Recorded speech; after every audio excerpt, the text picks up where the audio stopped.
Hello, folks. Welcome back.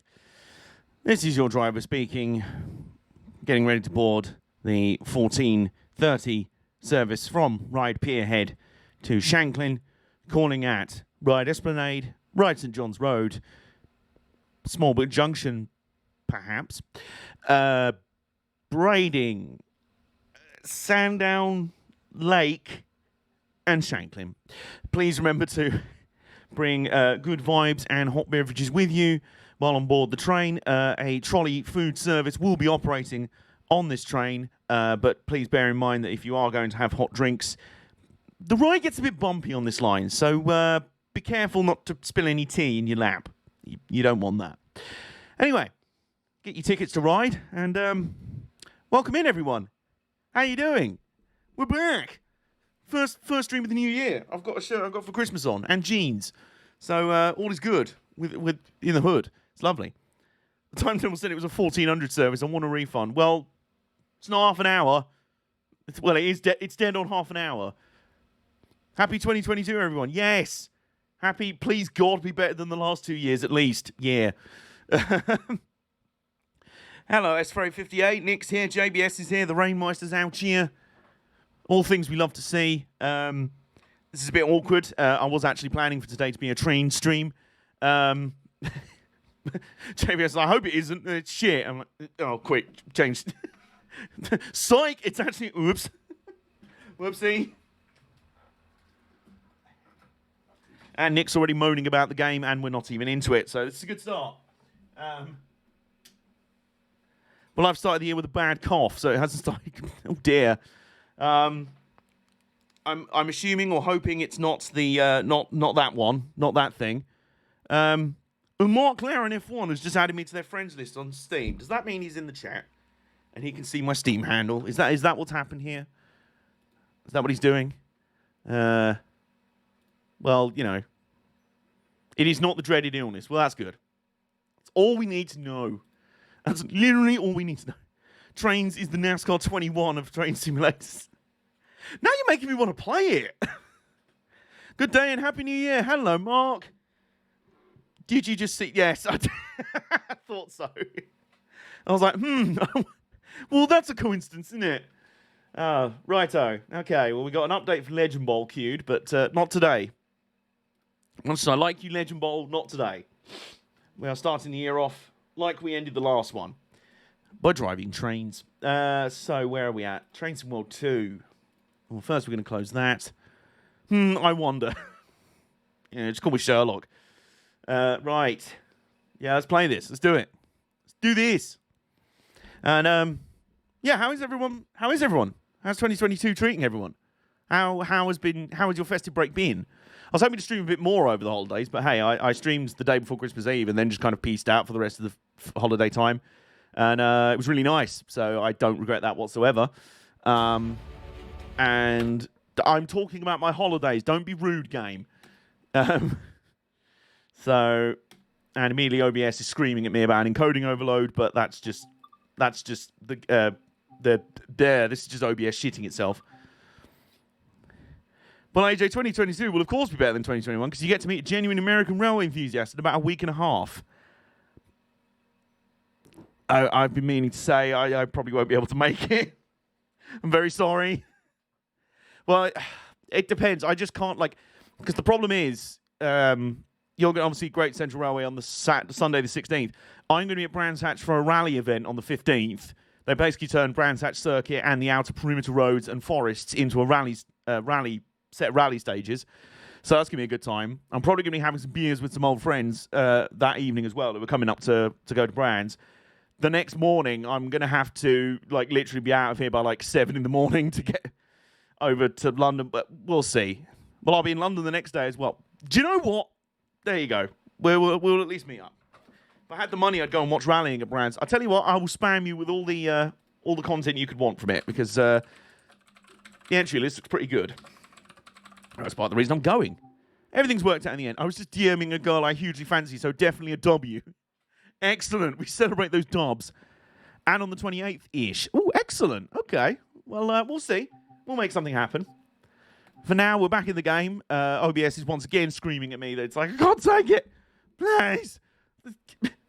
I can handle all these other games amazingly, but Train Sim World 2, it's too much, man. I cannot take it anymore. The dilithium crystals. But, well, it looks very laggy. And the thing is, it looks laggy in the software on my screen. But I've watched the VODs previously where it's done this, and it's looked fine. So, Chatto, if you don't mind keeping me up to date, if it starts looking like a PowerPoint presentation, do let me know. Simple. Don't sleep and get the first train from Brands Hatch to London. Why am I half tempted to do this? Stop. Vic, stop that. Stop that. Is anyone with the surname McRae entered? That's a good question. I'm not sure. But there are plenty of... Well, it's like the Dirt Rally car list, the entrance list. About half the entrants are Mark 1 and Mark 2 escorts, which is a good vibe for me. There's some modern day like R5 stuff. There's obviously loads of Imprezas and Evos and things like that. It's a good time. It's exactly what you'd expected, yeah. And that's not a bad thing. Darth Sidious, do it. Right. Is that more like Darth Kermit? No, I really want to go now. Well, you know, see if you can. If you can't, I will happily spam the Discord on that with pictures from the day and videos probably. So, in the meantime, well... I've got my tea. Oh, that is good as well. That is very good. I would say it's my first tea of the new year. It's my first tea on stream of the new year. Actually, I think the first thing I drank in the new year was tea. Because I was actually at my best friend's house, who actually lives in a place overlooking West Ealing train station. Railway station, I should say. And of course, I was just like, well, we're all sat around on like the sofas and that, and just like, yeah, this is great. AJ, have you sat by the window because it's quite warm in here? Well, yes, but also every 3 minutes, ooh, train, ooh, train, ooh, train. And then someone forgot to shut the window, so when we all crashed out, I slept on the sofa, and a bunch of other people, like a couple of people, slept on like an inflatable mattress. All night, trains going through, like from 5 in the morning. It was just like every like 15 minutes, it was like, yep, that's another IT. Yep. I was even the one person who was like, is that a Crossrail train? Yes, I can tell that. Ask me how I can tell that. I can hear the beeping of the doors from the platforms. Oh, God, it's great. But, yeah, it was a lovely time. I probably had a few sips of an alcoholic beverage I was already having after because the fireworks happened and we were all like, Happy New Year, yay. Please let this one be less shit than the last few, yay. And then we all sort of looked at each other, and it's like we all just went, yeah, we're done now. We've been drinking since like 7 p.m. We're drinking for like 5 or 6 hours. We were like, let's pass out now. So the next morning, I remember my friend came in and was like, she was hungover. I wasn't actually, surprisingly. I think I did quite well. So given what I was drinking, which included, amongst other things, Malibu, more Malibu as well. Was there some sort of whiskey involved? I think there was. We also played Ring of Fire, the old drinking game from university days, and I went halves with my friend's fiance on the, what do you call it, the King's Cup in the middle, which is a mix of everything that everyone's drinking. It included Di Serrano and some other things as well. I was like, this is... Luckily, it was one of those combos which just didn't kind of taste of anything, but it was one of those things that sat around for 5 minutes where your stomach was like, really not sure I want to digest this. Just hang on a sec, this might come back up, but you should be all right. I think I can take this. But, yeah, no hangover. And the next day, friend came in, kind of hungover. She was like, right, who in here wants coffee? Yeah. Who wants tea? Me. First drink of the new year was a cup of tea. And then we ordered McDonald's breakfast on Uber Eats. You people are savages. We're all of the same age, so we all remember playing it when we were at university. So, and my best friend whose house I was at, I met her at university, so we played it, separately and together at times. Whoa, Rezzy's out here. They've subscribed for 21 months. If you don't remember what was drunk, it was a good night. It was the perfect balance because I remember the night. So I didn't black out, which is great. but I don't really remember what was drunk. So clearly, I was a bit wavy. So we were all a bit wavy, let's be honest. We played Cards Against Humanity as well. It was a good time. What else did we play? Did we play something else after Ring of... Yeah, something like... Oh, yeah, Never Have I Ever, which is just, like... Honestly, I have no shame in those situations. When after I've had some drinks, I have no shame. So I just say things that I've blatantly done that I don't mind being embarrassed about, so I can just drink. And then the amount of times I'll be like, yeah, everyone's done this. What do you mean no one else has... Really? Just me? For real? Is that an SNCF LGV content I see on the left? It's, yes. Yeah, it is. LGV Mediterranee. Hopefully there's no French people in the chat who are about to internet slap me. Unfortunately, we're not playing that today. We're going on something a bit smaller. Just spam with photos. Oh, yeah, I will. Gladly. So, yeah. Let's, I've got the tea. I have got the tea. It's time for the train. I don't want to wake up at 3 a.m. So how early you'd have to get up to come down? Holy shoot. Class 483 introduction. Welcome to this Class 483 multiple unit. Oh, it's Geordie Train Man. The Underground. Morning. During this brief introduction... The thing is, I normally skip the tutorials because I've done them, or at least played the route. It's your 9 off. Climb aboard to get started. This is a 20-minute sprint service, not a 24-hour endurance. Not a 24-hour sleeper train. Alright, anyway, let's cross the bridge. But yeah, I've barely played this route because I've been waiting to play this route specifically when I brought out the Another Station, Another Mile Isle of Wight trilogy. And then that got delayed by a year and a half. Oops. The first 2 parts I filmed in September 2020. Huh? Well, the camera was already... Oh, there's a little Polaroid. Oh, that's cute. I thought it was a vlogger of some kind. Oh, that's nice. Are you looking at the camera as well, Matt? Yeah, it's cute. It's a little Polaroid. In there. Anyway. But, yeah, I deliberately held off on playing this because I wanted it to kind of coincide with the Isle of Wight trilogy on the main YouTube channel. And, yeah, and then the main trilogy was delayed for, like, ages. But now it's finally out, so now I can play this. But it also means I've not played it before, really. The master key to enable this cab for driving. Right. Ow! Yeah, these old underground units are a bit small. Clearly I'm role-playing as, like, Giannis Antetokounmpo. I'm actually just LeBron James getting on this train. Oh, hell, man. Well, fuck. These trains are too damn small. I mean, you are 7'5", mate. Will we ever get a Class 484? Mysteries that only, the world knows. Oops. Master key and then a master key lever is what you're saying. There we go. You're playing as Jeremy Clarkson. Oh, no. Tonight, I press some buttons. I pull some knobs. And James says, wow, wow. Anyway, right, I'm going to sit down now. There we go. Set the headlights to on. Where are they? Aha, buttons up here. Good thing is, as well, we can be a little bit more, not chilled as such, but we don't have to worry so much about time because this is only a short run. Like, I think end to end, it's like 25 minutes. So this ain't going to be like one of our usual streams where we're like taking an hour and a half journey there and back sort of thing. Reverse a key to on. Done that. To the forward 1 position.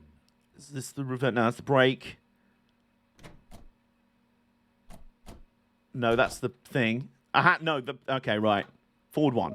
Now move the train brake into the released position. I usually have the cab lights on in this. Yeah, it's a bit dark in here. So, where is the Earth fault? There's a fault with the Earth. Yeah, I think I think climate change activists have been trying to tell us that for a long time. Fire extinguisher. No, hopefully we don't need that. Not yet, anyway. Oops. So I was just trying to open the window. Can you open the window? Oh, yeah, you can even open it just a little bit. There you go. Where's cab light? Oh, I see. Oh, there we go. There you go. Oh, that's nice. That's quite nice. Right. Release, there we go. The master controller into the shunting position. We're rolling backwards. Start moving. I'm moving forward now. That's a bit of pressure. But anyway, we are moving in the direction we're supposed to. So, there we go. Look at that. Look at this. To prepare the multi-unit for stopping, you can use the brake lever. Set this to EP hold. Oops. Oops. Oops. There we go. Puffy boy.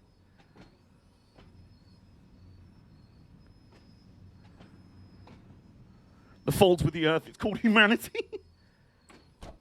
Honestly, just too real.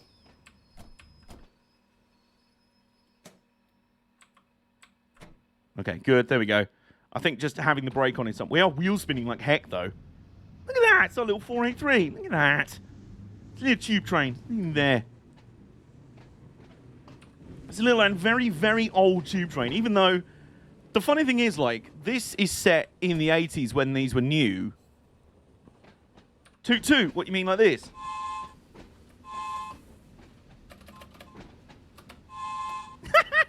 Is that not the cutest thing you've ever heard? Toot toot. I genuinely smiled. I smiled like a small child whenever I was riding on them for real. Or especially when they like left a station or came through and they went toot toot like that, and I was like, yeah, this is the best thing. This is so cute. The fault in our earths. Right, well, that was a bit early, but never mind. Train brake to EP max. Verstappen. There we go. Set the reverse to off. Nope. There we go. And then take the master key off. And then do that. And then also take the master key. Lights are important in letting others around. Yep, done that. Go to the opposite cab to start this service. We go. Whoop. Squeeze out. Go this way. Hang on, can you not put the seat back up? Oh, there we go. There we go. I'm stuck. Oh, there we go. I'm free. That's part of the challenge of this level.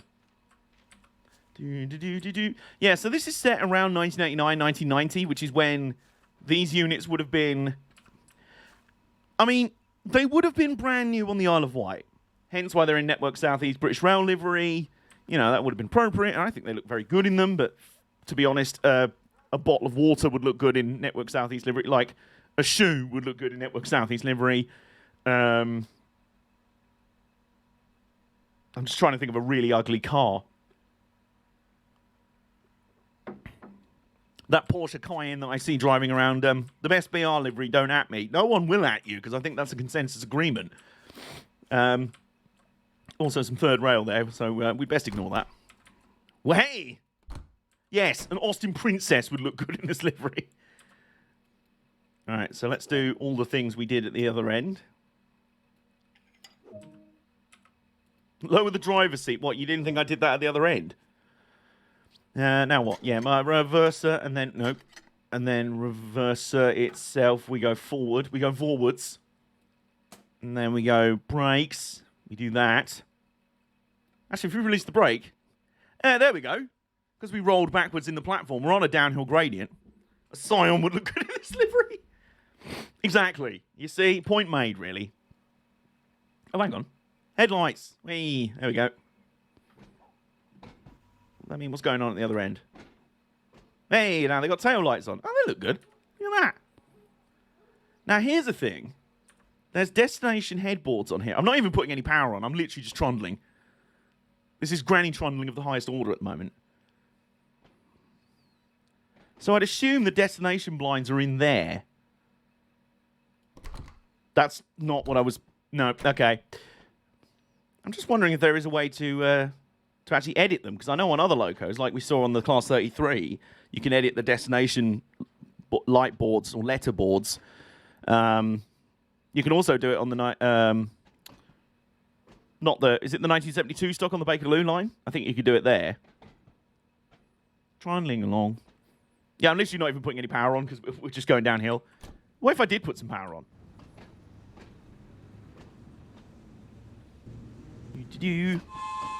Toot toot, motherfuckers! There we go. Toot toot. Oh, we're going across the lines. So this is Ryde St John's Road. It would just be so confusing. I have seen an artist rendering of a HST in Network Southeast livery. It looks good, but also weird. So you're not wrong. Like, it looks good, but it's also like, something's wrong here. This is not right, you know? It's not wrong, but it's just not right. Okay, so, yeah, this is Ryde St John's Road, which was the original northern terminus of this line. And then we do that. Nice and slow. There we go. Go to the guard panel to open the passenger doors. Or I could just do that. Or I could just do that. Morning. Getting on the train. Should the new GBR livery just be Network Southeast? No. Because that would give people false hope that it's actually good. And it's actually different to the crap system that we've already got. They would give people false hope that it's not actually basically the same rubbish system in a new hat. In a new hat. It's quite British, innit? It's not just British rail, it's quite British rail. It's the British, innit? We've even brought the old logo back, but now we've made it better. Designer of the original logo. What the fuck is this? Fucking sucks. You're not wrong, dude. You're not wrong. Succinct analysis there. Although I think the truly succinct analysis came from the World Darts Championship that I actually really got into over Christmas. Ended up watching the final on Monday night. Really good time. GG's Peter Wright, who's a legend. Suffolk's favourite Scotsman. If that new logo was true, that was an abomination. I suspect it was either always intended as a marketing stunt to be like, it's really green. The way to travel is green. Full series position. Oh, sorry, John Hindhoff's talking again. With more power.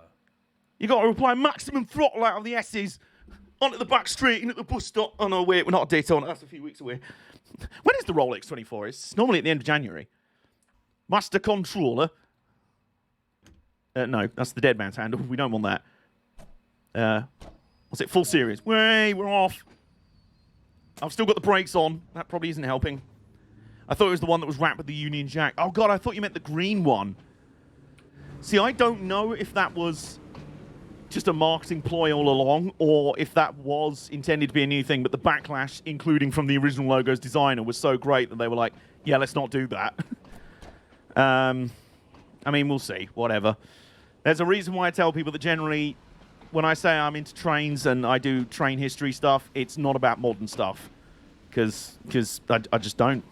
Anyway, the gate line at Templemead has been plastered with GBR green. Yeah, I've seen that at Paddington as well. It might be a Great Western thing. Great Western are like, where's green? It's kind of we're green, so there you go. It kind of works. Just use the original bars and arrows. Yeah, I mean, you don't need to tamper it in any way. Rolex 24. Yeah, the 24 hours of Daytona. I actually don't think it is still called the Rolex 24. It's the Rolex 24 not presented by Rolex anymore, but that's just why I still call it. So yeah, we're just departing Ryde St John's Road, which is the kind of the headquarters of the line in terms of like the depot is there. Oh, we're going into Ryde Tunnel. Which, fun fact, well, A, it's very dark, as you can see, and B, this tunnel is why the Island Line has had to have London Underground stock on it for so long, because as you can see, it's quite small. There's not really much room in here. It was always quite small anyway, which meant, amongst other things, they had to use really small, like like little tank engine steam locomotives, like the Terriers and things like that. But when they electrified the line, they also raised the bottom, like the track surface in the tunnel to help avoid flooding, which, as you can understand, probably a very easy thing to do when you're a tunnel on the coast. Like, the coast is, like, over there, and then the water just flows in down here and floods it. So, I'd be surprised if they stopped sponsoring the event. Oh, maybe I misread that then. Maybe I misread it. But yeah, when that tunnel that was already tiny got even smaller, they were like, well, what the heck can we run in it? And someone over at London Transport was like, well, we've got these old knackered tube trains. I guess they'd fit in it. They're done, we're doing it. But they're already like 35 years old and rusty. No, we'll make it work. Be fine. Oh, hello, this is Ryde Esplanade, and we might want to stop here. Oh, we might want to stop. Okay, that's fine. Unlock the doors. Yeah, that's fine. Stop. Like, well, even the barrier from the end of the platform's like there, so the platform continues all the way up there. But yeah, welcome to Ryde Esplanade. Possibly the prettiest station on the line. I like braiding overall, but this, because of, I mean, look, there's the sea. There's literally the sea. I almost gave him a heart attack when I walked out of a Rolex store with a paper bag. I'm rolling my eyes at DB putting green stripes on their ICE trains, every one of them. It's like in Pokemon where a regular Espeon is pink and shiny, Espeon is puke green. Oh, God. Oh, hang on. You know, we saw that Polaroid camera at, right, I can't get out. I can get out that side, but not this side. That makes some sense. No, it doesn't. Yes, now I can get out. Okay. Out. There we go. There's a Polaroid. Hey. Oh, look at that. Oh, that's cute. Look at that. Meantime, yeah, this is Ryde Esplanade Station. It's rather nice. Very pretty. Mainly because it's literally on top of the sea. But not quite as on top of the sea as our next stop. The northern terminus of the line, which is actually literally in the sea. So, stop location, ride, and then we do this, and then we accelerate. And, yeah, we're now not on land anymore. We're on the sea. And, look at this. Is this not the... Oops. There's the promenade on the left. And in the middle here, if you're wondering what these tracks are, this was actually for a separate Ryde Pier tramway, which used to run from like the 1800s, because basically what happened was the original company that built the line that is now the Island Line, their northern terminus was St. John's Road. So to get people off the ferries up at the pier, they ran a tram down here and through the town of Ryde to get to the station. And in the end, especially in holiday traffic, as that picked up, they were just like, this just is not working. So hence, two companies from the mainland, I want to say it was the London South Western and the London Brighton and South Coast, because they wanted ferry traffic, they were running ferries into the pier. They were like, why don't we help build an actual railway link? So we'll have a station on the pier and then Ryde Esplanade and link it up there. And I was like, yeah, all right, that works out better. But they kept the tramway just for the pier. So you'd get off, if you were just on a passenger, you'd literally just like hop off there and then get on the tram and it would go down there. They got rid of that in the 60s when like everything else on the line was, oops, I'm going to stop. There we go. We're good. Yeah, we're good. Oh, if anything, we're early. No, we're not. Let's just coast it in. But yeah, they kept it till the 60s. And I believe the one surviving Ryde Pier tram car is actually preserved on the Isle of Wight Steam Railway, which is the one heritage line on the island. And I think in January this year... shut down the A cab and return to the D cab. Okay. A cab. All cops are bastards. Thanks for the reminder, game.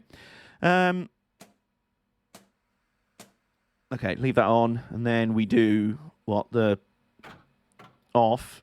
And then take the key out. And then master key lever off. And then take the master key out. And then, oh, no, I didn't mean to do that. There we go. And then... we get out. Ow. I'll get used to that eventually. And, yeah, welcome to Ryde Pierhead. Look at this. There's the sea. We're in the sea, literally. All cats beautiful. A shame they don't model actual hovercrafts. Yes. Because over... so there's the Esplanade Station. Right there on that, like, kind of ramp out of the sea, that's the hovercraft terminal. Right in there. Very cool to watch them going over. One day I will actually go across on the I nearly said hoverboard, hovercraft, because so far I've only gone over on the ferry itself, which connects to this. So we've got time. I'm just going to mooch around the station for a bit. Ew, look at this. This is rather faithfully modelled. I am, though, a little bit puzzled at what time frame we're going for here, because this, like, the station is very much, especially like these ticket machines, look very modern. But the stock itself is... Ooh, there's ice cream. Weren't these on the West Cornwall Local? Hey. River Games, you do like your ice cream, don't you? But I'm okay with that. Meantime, over here is a staple. We have a map. There we go. So there we go. We're at Pier Head. We've just been through Esplanade. We started at St John's Road. Going the other way, there's Smallbrook Junction. Then Brading, Sandown, Lake, which is, if you watch my video, I mean, we'll get into why I hate Lake. And then Shanklin.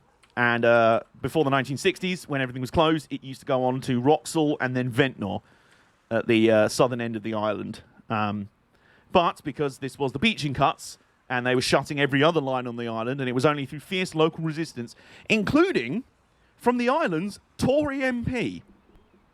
We may have found a half-decent Tory MP in all of this, because, as we know, the beaching cuts were actually, well, Dr. Beaching is the one, as someone put in the comments to a video that I was watching the other day, it seems to me like Ernest Marples handed Beaching the loaded gun and told him what, and then Beaching handed it back to him with a list of targets. That's kind of a good way of summing up Beaching's role in the whole thing that has now got his name on it. But it was Tory MP Ernest Marples, who, by the way, was a shareholder in several road building companies, who may have stood to benefit if a load of railways were shut, and also a known tax dodger who fucked off to Monaco in the 70s, because of course. But yeah, part of the Conservative government of the day, who commissioned the report, when that report said there will be no railways left on the Isle of Wight whatsoever, the island's Tory MP actually went, no, we're not having this. He stood up to his own government. He went against party lines. He did it. And it was partly through him and a lot of local community outpouring and outcry that saved this line. So at least the island line stayed open. But it still lost the southern end to Ventnor because it had to. I guess it was like, look, something has to close on this line. Something. Just give us this. And they're like, all right, if you must, we don't not many people go to Ventnor, I suppose, so you just leave the rest of it. Yeah, but we have to close something. We have to close something on every line in the country. If we can't just close everything, which is what we really want to.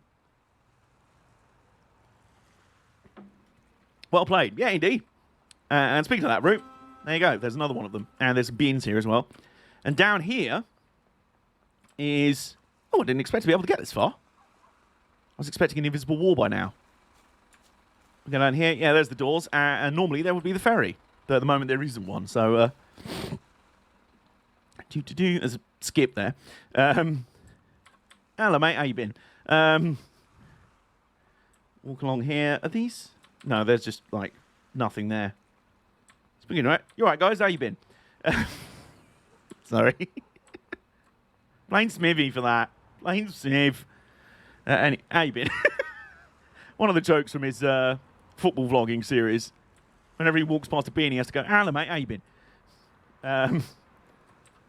Yeah, these are definitely very modern as well. These, like, Oyster card ticket machine things, which they used on the Island Line. Please present card. Boop. There you go. I've booped my card there. Anyway, I'm supposed to be driving a train, so let's run back over here. The headlights are still on, but they should go off automatically if I switch the ones on the other end on. Oh, sorry, you guys waiting to get on this train? Sorry, I've just been giving people a tour guide of Ryde Pier Head Station. Hang on a minute. Let me sort you out. Climb up the... Bow! Whack my head on the... Oh, the cab lights are still on from when I turned it on earlier when we were shunting at St John's Road. There's a fan there. It's my biggest fan. Anyway. On.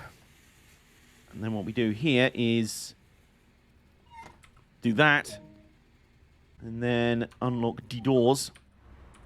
And while we're here, we'll also... There we go. So the headlights are now on this end. And at the other end, they've... At the other end, the headlights are also still on, but also the brake lights are. So it'll do. Mostly it'll do.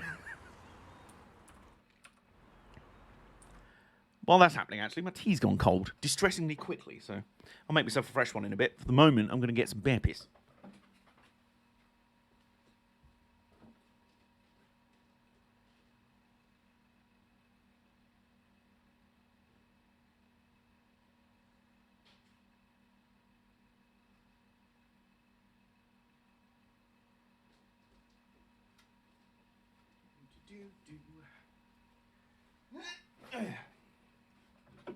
There we go. Lovely. That'll do. Time that to perfection. There we go. Clunk. There we go. And then go to location Ryde Esplanade. Platform 1. So let's do that. We haven't actually finished setting up this cab, by the way. And then... Oh, no. Forwards. Brakes off. And then... Yeet! Toot toot, mother truckers! Island line bitches! I think the beaching cuts are depressing. Look at the American railway network in 1930 versus it today. Yeah. Yeah. Oh my god, I just realised the brake lights are on this end as well. Hang on. Is there no way I can... instrument lights. Oh, we'll turn them on. Uncouple. No, I don't want to do that. Brake control. No. Hang on, I'll hop out at the next stop and fix it.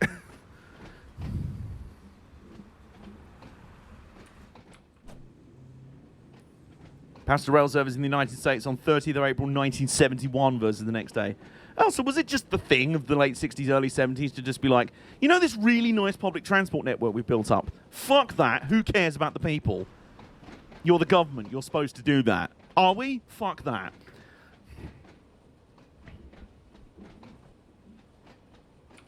Who gives a shit? Cars woo. 40 to 50 years later. We might not be able to rely on cars. Everyone having a car might actually not be great for the environment. Well, there's no other way of them getting around, is there? Well, you know, there was this thing called trains. Ah, yeah.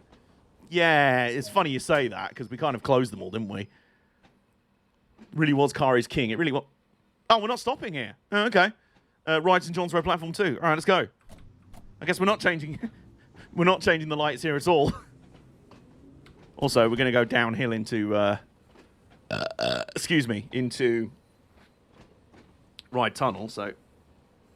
And if I remember rightly, because this track up to the pier is barely used anymore, well, it's not used. I think it might actually be severed here now. We go through this... It's single track through that station, basically, and then you come across here. There you go. Yeah, quite a steep gradient into the tunnel. So, let's put a little EP hold brake on.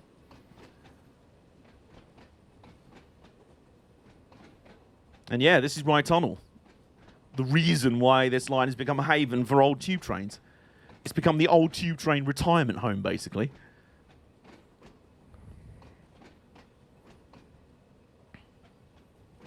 Here we go. Now we're going uphill again, so... Now we'll put some power on. Not much, but a little bit.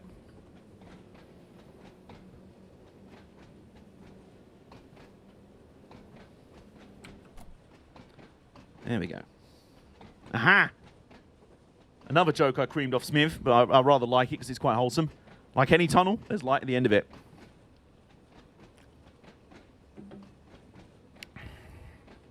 There we go.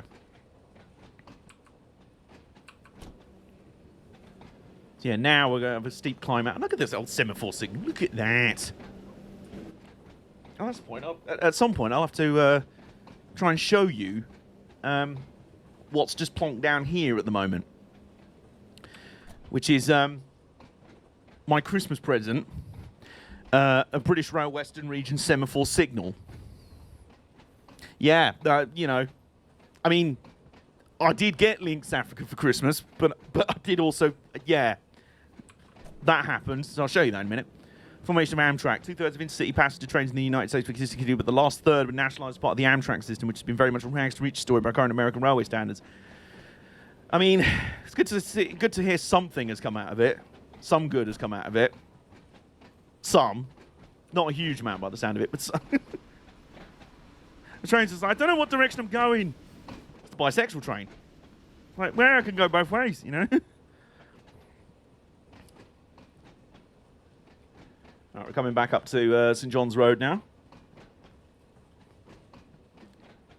There's the little siding. This is where we actually started. The train was in there. Oh, we're going via location. Oh, okay. Well, hang on a minute. That's a red signal up there. Okay, now it's green. Are you sure about that? Stop on location. Ryde St. John's Road Depot, siding 5. Okay. Whoops. Are there people on the train? I'm trying to tell. No, I don't think there is. Okay. Somebody announced on at Ryde Pierhead, somebody announced, like, please stand clear of the train in platform 1. This train is not in use. We should have L plates on it, because there's a trainee driver behind the wheel right now.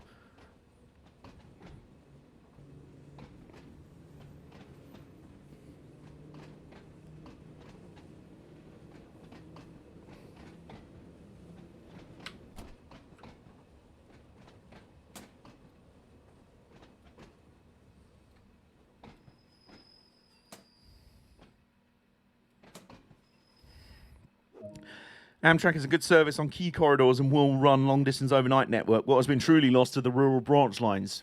Yeah. Same over here, really. Because, guess what? They weren't considered important. Which I think is my main beef with HS2, in a way. Like, not because it's a bad idea, really. I mean, it's cool. Have some more high-speed lines in the UK. That's very cool. But the big issue is that was never the problem. And that has generally not been the problem. Like, we've been good. London's been good. Intercity stuff has been okay, you know? Like, that wasn't the stuff that was completely boned by the beaching cuts. Sorry, I just had to do that. What was really boned was... Oh, what we're going to do before we leave this end is turn the headlights off. There we go. What really was boned...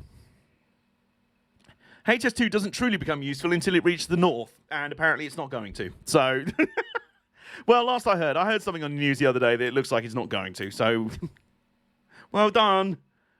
Really good. Anyone still excited for GB, what was it called? GB rectums? Great British rectums? And not connecting it to HS1 is a massive oversight. That did seem a bit bizarre to me. That does seem a bit bizarre. I'm not going to lie. As well as, you know, having it drill straight through, you know, wildlife conservation areas, you know, areas of protected, you know, what was they call it? Greenbelt land that's supposed to not be built on. Having it wipe out Old Oak Common Depot, wipe out the historic entrances to Euston, so many historic buildings and things like that, and architecture. Although they are preserving the Birmingham Curzon Street round turntable that they uncovered. Which is, you know, something, I guess. It's something, don't give. Headlights here. Yeah, there we go. Normal service has been... we're rolling. I've not actually put the... Okay, there we go. Okay, right, so... There we go. Right, okay. Now we release the train brake, and now we move... Well, it's also wiping out the 1960s abomination that is the current Euston. Is it? Are they totally rebuilding Euston? I thought it was just a bit of it. Just to kind of glue on the... like, super glue on the... what would you call it? The... Crossrail. No, not Crossrail. High-speed Crossrail. Whatever.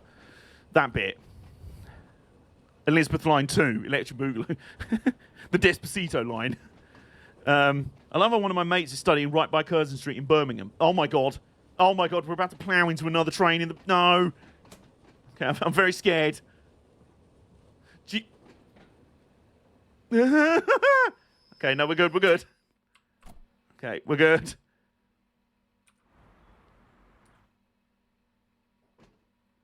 Yeah, the current Euston Station is no loss, yeah. The only good thing it has done, it's been so horrible... that when attempts were made to do something similar to St Pancras, the outcry was so massive that it got listed status. And basically everyone was like, we're not doing this anymore, are we?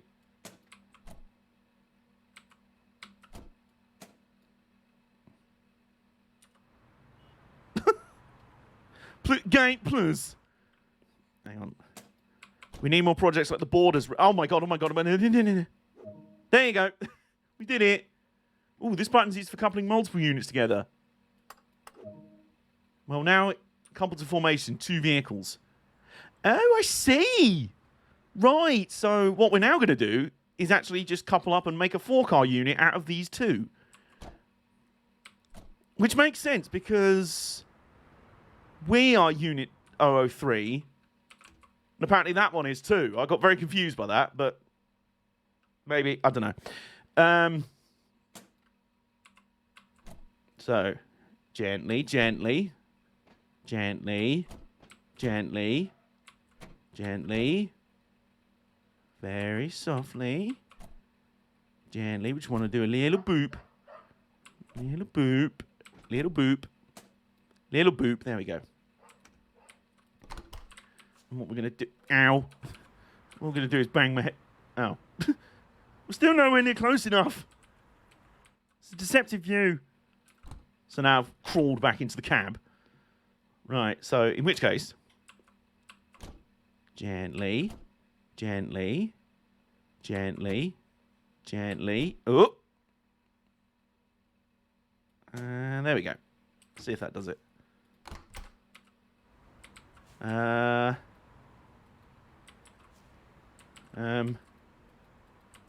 Is that close enough? Oh, hang on. Do we do it with this button?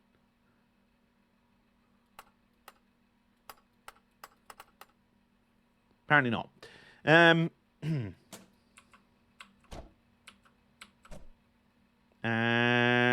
this has to be close enough now. Wait, there we go. Set the train brake to IP max.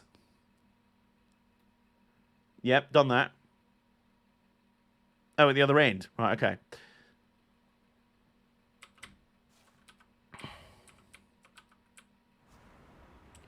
Save Grand Central after Penn Station was demolished. It was a case that went all the way to Supreme Court. Good on them. Good on them. All right, back down to this cab. Up in here. Brakes to that. And then handbrake lever to 30%. Nice. That's a satisfying clank. Handbrake vice to... There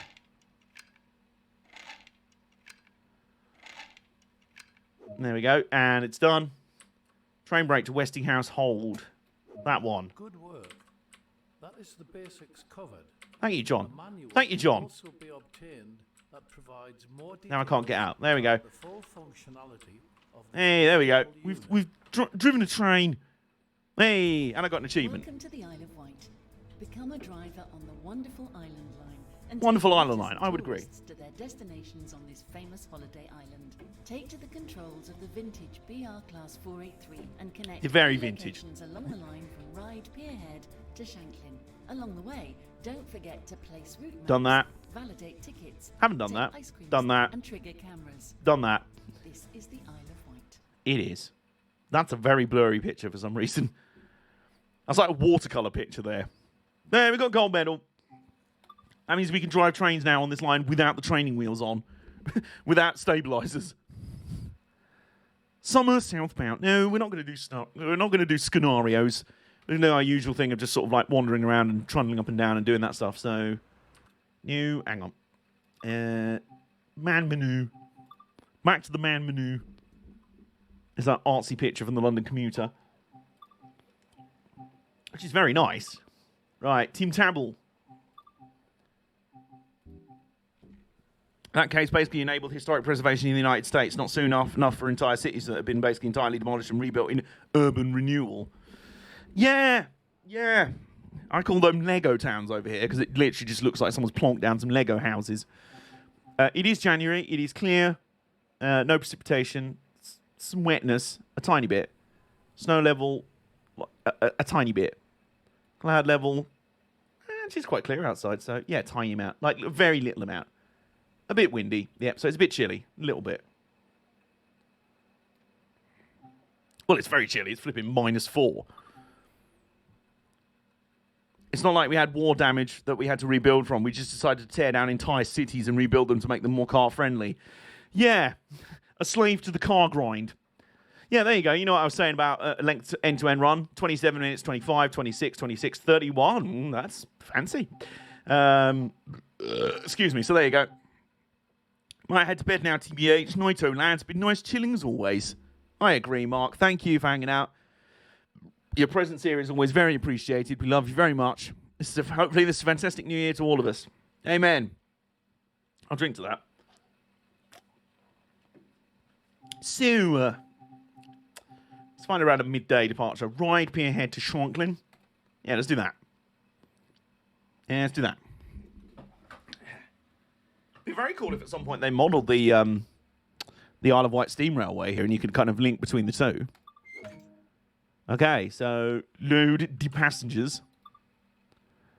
Meantime, we've got to set up our train here. There we go. Yeah, there we go. So here's our train.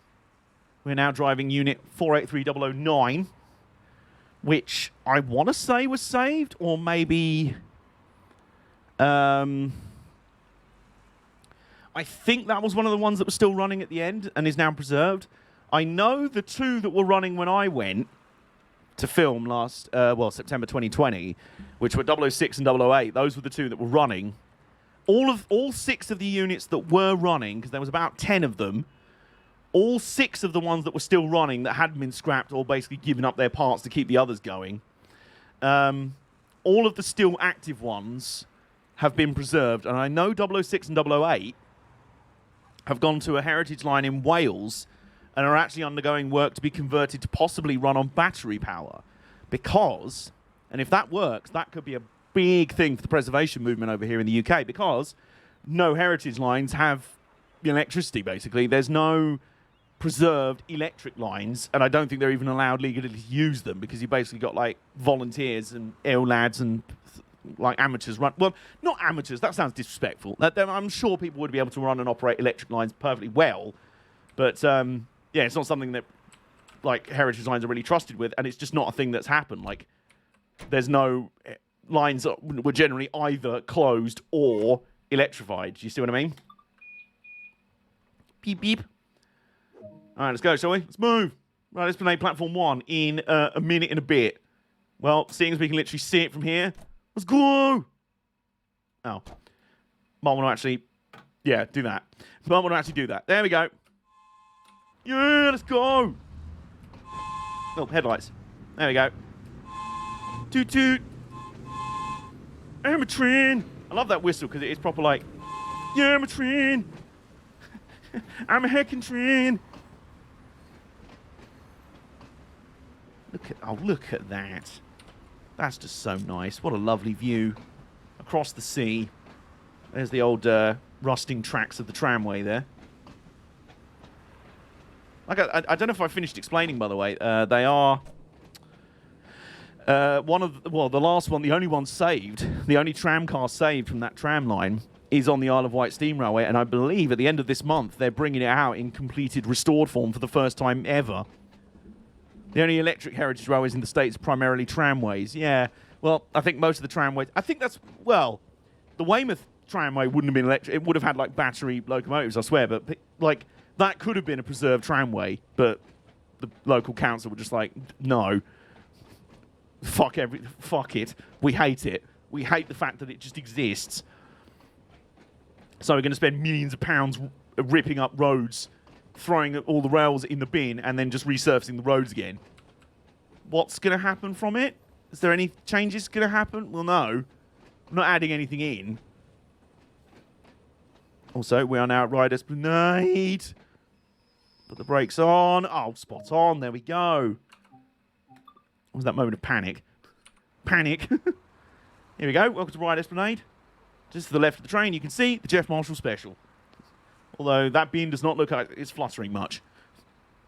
Maybe there's just a lot of stuff in it. Looks like there's a load of, like, used nappies in it. I don't know. Something. Oh, that's a nice angle. There you go.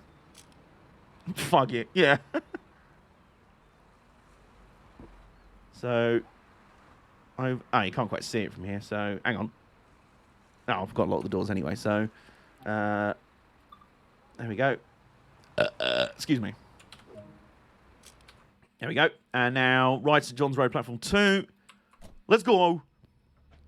We had a whole network of electric interurban railways. Chicago had an absolute ton of Los Angeles and the Bay Area. And yep, they're all gone. All but one. Yeah.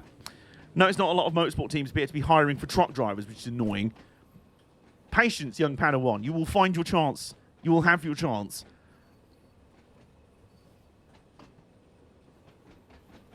Okay, so... Toot toot, we're going in the tunnel. We're also speeding, so we might want to not do that. There we go. Right. I probably should turn the cab light on. Never mind. Where's the brake lever? There it is. A little bit of power on.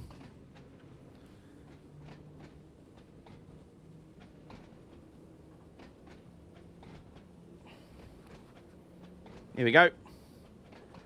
Like every tunnel, there's light at the end of it.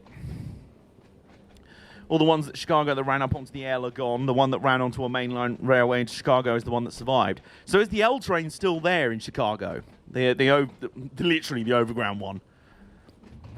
The one I remember from Driver 2 of all places. Clank, clank, clank. Look at that. Look at our good little train. It's a little train. It's a little train. The little train that could. On the little railway that could. As I've designated it.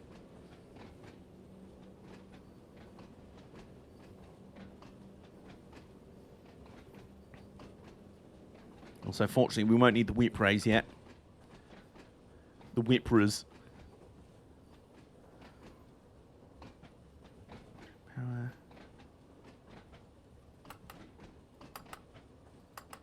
Nice. Instrumente light. Yeah, there we go. We'll turn those on at least. Alright, we're trundling along. Give it a bit of gas, I guess.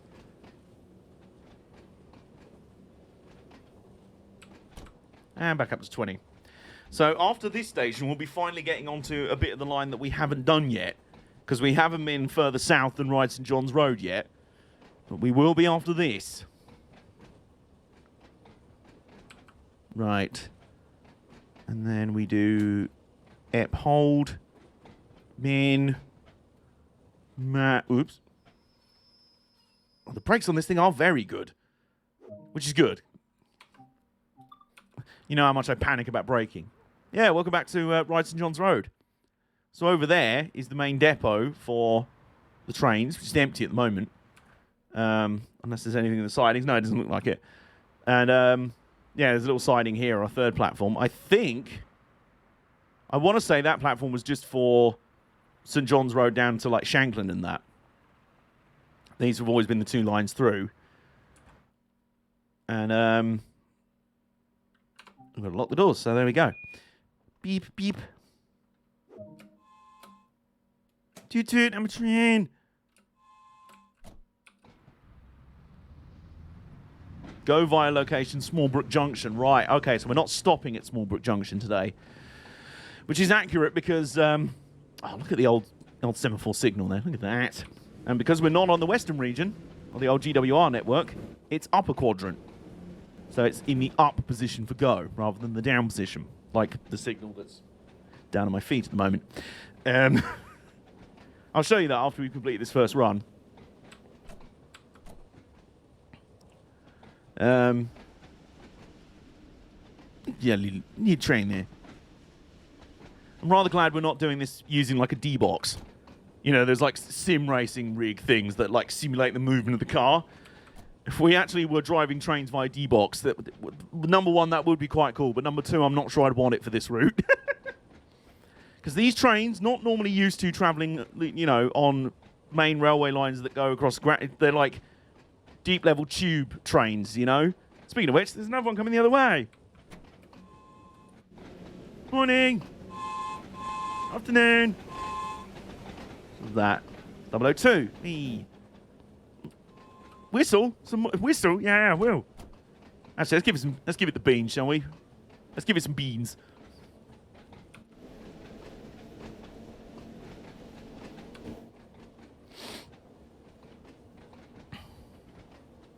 Yeah, the speed limit is actually 45 miles an hour. We're nowhere near it, so let's go. Toot toot. Please don't run out and hit me. I don't want to run anyone over. I'm just a train. I'm just a train trying to do a hecking good job. I'm quite an old train. I am quite an old train. Yeah, the irony of these being introduced in 1989 as the new Island Line trains when they were introduced in 1938, which means 39, 48, 58, 88. Yeah, they would have been 51 years old when they first arrived on the island. Okay, we're coming up on 40 miles an hour. There we go. Oh, we do have to stop at location. Okay, thanks for that, game. Could have let us know about that. Could have let us know. Yep. Yep. Yep. Yeah. Oh, I tell you what, we're going to pull this up still, though. Oh, yes. Very good. Okay. Everyone on board is just kind of like, oh, bloody hell. Yeah, you could have told me, you could have made that a bit clearer, game. Go via location, Smallbrook Junction, 200... Please remember to mind the gap between the train and the platform. And, yeah, Smallbrook Junction. There's... Oh, a ticket that's been checked or voided. So, there's a bin. There's a tutorial thing here. The Smallbrook Shuttle scenario. Oh, this is really nice. They've actually modelled the Isle of Wight Steam Railway platform. That's really nice. That's very cool because this, and there's some ice cream here as well. Oh, they need to model the full steam railway and actually have like. So if the Class 483 was a football club, what would it? That's a good question. That's a very good question. But yeah, that's normally when they finally get steam running in this game, they have to bring in the steam railway. That would be amazing. Just to have it as part of this route. Anyway, I better get back on the train now. The train that I'm actually driving. But yeah, they only stop at Smallbrook Junction on days where the steam railway is running, because otherwise it doesn't connect to anything. Literally, it is one of only, I believe, two in the entire British Isles, two stations in the entire British Isles, where, we've completed an objective apparently, where you, like, the station doesn't, you can't go in or out of the station on foot. You literally only get off there on a train or leave via train. So I think it's literally that, and there's like an island station somewhere. Ironically, there's an island station somewhere in Ireland. So there's a station on the Island Line called Smallbrook Junction, where you can only get on and off trains. You can't go there by foot. The only other one in the British Isles is an island platform type station in Ireland. Now my brain thinks that the word island looks very weird. But anyway, yeah, so a little bit of trivia for you. And that's why trains don't stop there, because if the steam railway is not running, because, I mean, literally, what's the point otherwise?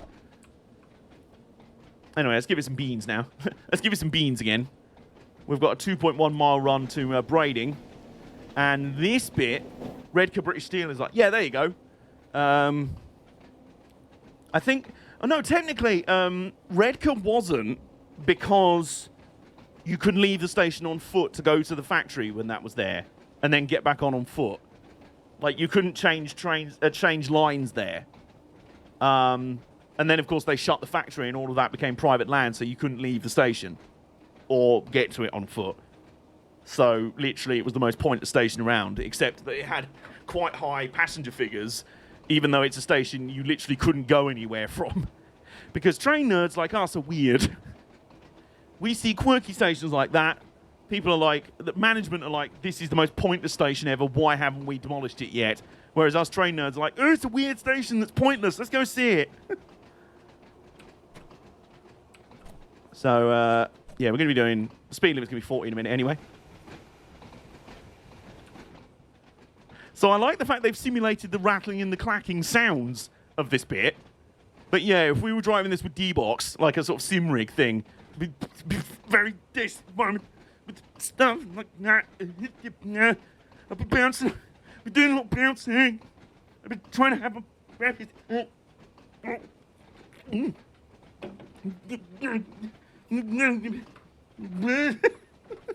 So, yeah. Pretty wild. Is that the station with the permanent rail replacement bus? That's a good question. I know. I think it was Croxley Green out in North London that had a permanent rail replacement bus because the end of the line, the line was closed, but wasn't actually closed. They just kind of closed the track and stopped running trains. But no, that wasn't a rail replacement bus. Literally, it was like, if you wanted to go specifically to that station, you could say, I want to go specifically to that station, and British Rail would have to put a cab on for you to go there, even though the station was closed, the line was closed. Why would you go there?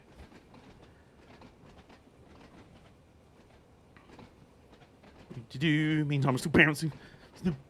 Along. I'm supposed to be going 20 miles an hour, but I'm trying to brake hand. Bouncing along. Whistle. Yeah.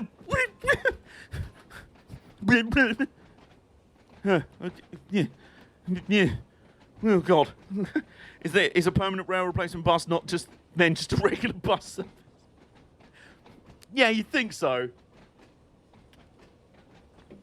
Clank, clank, clank, clank. There's some football fields down there. Go have a kick about. Right, there we go. We're supposed to be at Brading for 12:10, so yeah, we're pretty much on time.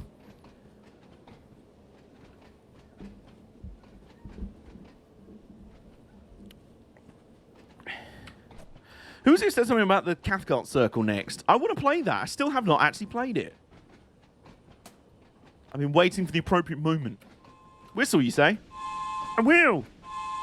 It's a very cute whistle. Right. Clank, clank, clank, clank. I'm going a bit slower now, so clank, clank. Clank, clank, clank. Clank, clank, clank.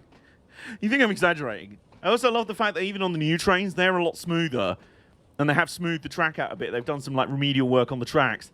It's still there. Like, it's nowhere near as violent now, but it is still there. Whereas before, it was like, bloody hell. Now it's just like, it's just sort of like a slow jiggle. It's like an arse massaging. Anyway. Anyway. Right. Here's Brading.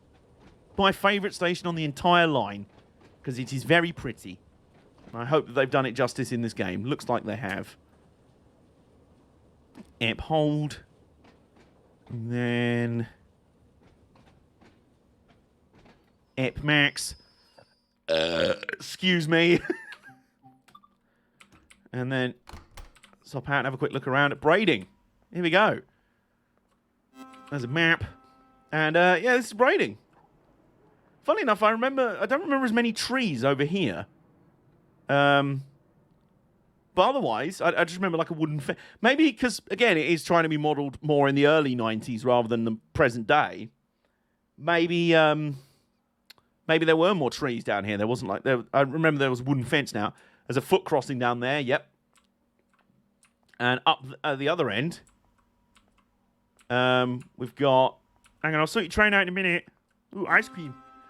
Ooh, ice cream. We've got... Yeah, we've got the footbridge. Hey! And then over here is a camera. Oh, that's cute. Over here is the old Brading signal box. Because over here, you see they're quite overgrown on this side of the platform. There was an extra line here for a branch line going off to the little seaside town of Bembridge. Which was one of those where it was like, even before the beaching cuts, it was like, yeah, nobody was riding on it. It got closed in 1952. So there you go. Can we actually go in the signal box? Oh, that's a shame. That would be very cool. Because I know this is preserved now, and it's like a sort of open museum. You can sort of go for guided tours around the little signal box there. I love the fact that it's still there. Oh, is there a ticket thing over here? Stamp. You've been stamped. Anyway. On the camera. You know, sprint back over here. Excuse me. Sorry, excuse me. Where's the driver for our bloody train? I'm here. I'm here. And there we go. Edinburgh to Glasgow, Queen Street via Falkirk, High, Grahamston next for the UK route. That would be quite cool. Is that the one that they used to run, or still do run, the like... Well, I remember for years they ran like double-headed top and tail... Well, not double-headed, top and tail class 27s, I think. One at either end. And then for a long time they had a diesel 47 on one end and a DBSO, which was like a normal coach but with a driving cab at the end of it on the other end. And they'd literally just be like, speed between the... They'd just go bounce back and forth between Edinburgh and Glasgow as fast as possible. They were pretty cool.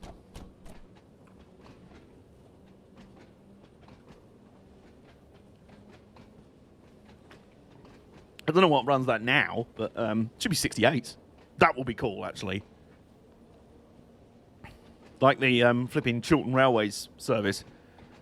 68 on one end, the other end you've got the DVT. Class 385s. Oh, are they the sort of ones that look like Electrostars, but they've got the slanted nose instead? Whistle, you say? All right, wheel. Toot toot.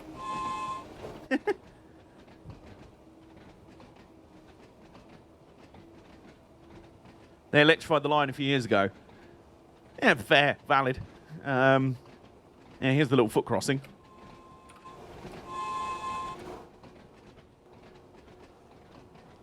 Small rattling. Keep hold of your drinks.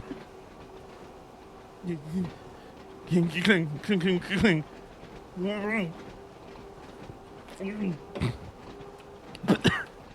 takes techers to take a sip of drink on this section of line. Well, on most of this line, really. I literally got an achievement for Isle of Wight Class 483, Girt Balls of Fire. I assume it meant going 45 miles an hour on the island line. I don't know what the Girt Balls of Fire is, aside from Great Balls of Fire. Maybe that's what Vince McMahon tried saying when he tried naming one of his pay-per-views. He went to say, there's Girt Balls of Fire. Do you mean Great Balls of Fire? Yeah, that's what I'm saying. Girt Balls of Fire. Also a good name for his entire company's hiring and firing policy. Great Balls of Fire. Oh, we've got to slow down very shortly. Like, soonish. The coach is nice, and you can see interesting stuff on the motorway, whereas on the train you get nice scenery. Yeah, there you go. I actually like both methods of getting between Edinburgh and Glasgow. That's valid. All right. So that's the sort of warning that we're coming up to a 56 mile an hour speed limit. Oh, I see. So level 1 on the power is just shunting. Coach is slightly cheaper too. Yeah. Whereas in other parts of the country, it's very, very cheaper. Because literally flying is cheaper than getting the train. Do you not think that should be a thing you should be focusing on? Great British rectums. Giant ballsed up rectums. Giant balls rectums. Giant balls, really. Like, that's the thing you should be focusing on. Now, it's green to travel by train. Is it cheap, convenient, comfortable, something anyone would actually want to do rather than drive or take a plane? No, but it is green. Look, we made the double arrows green. Isn't that right, original designer of the double arrows? It's fucking bollocks. Okay, this is awkward. Never mind.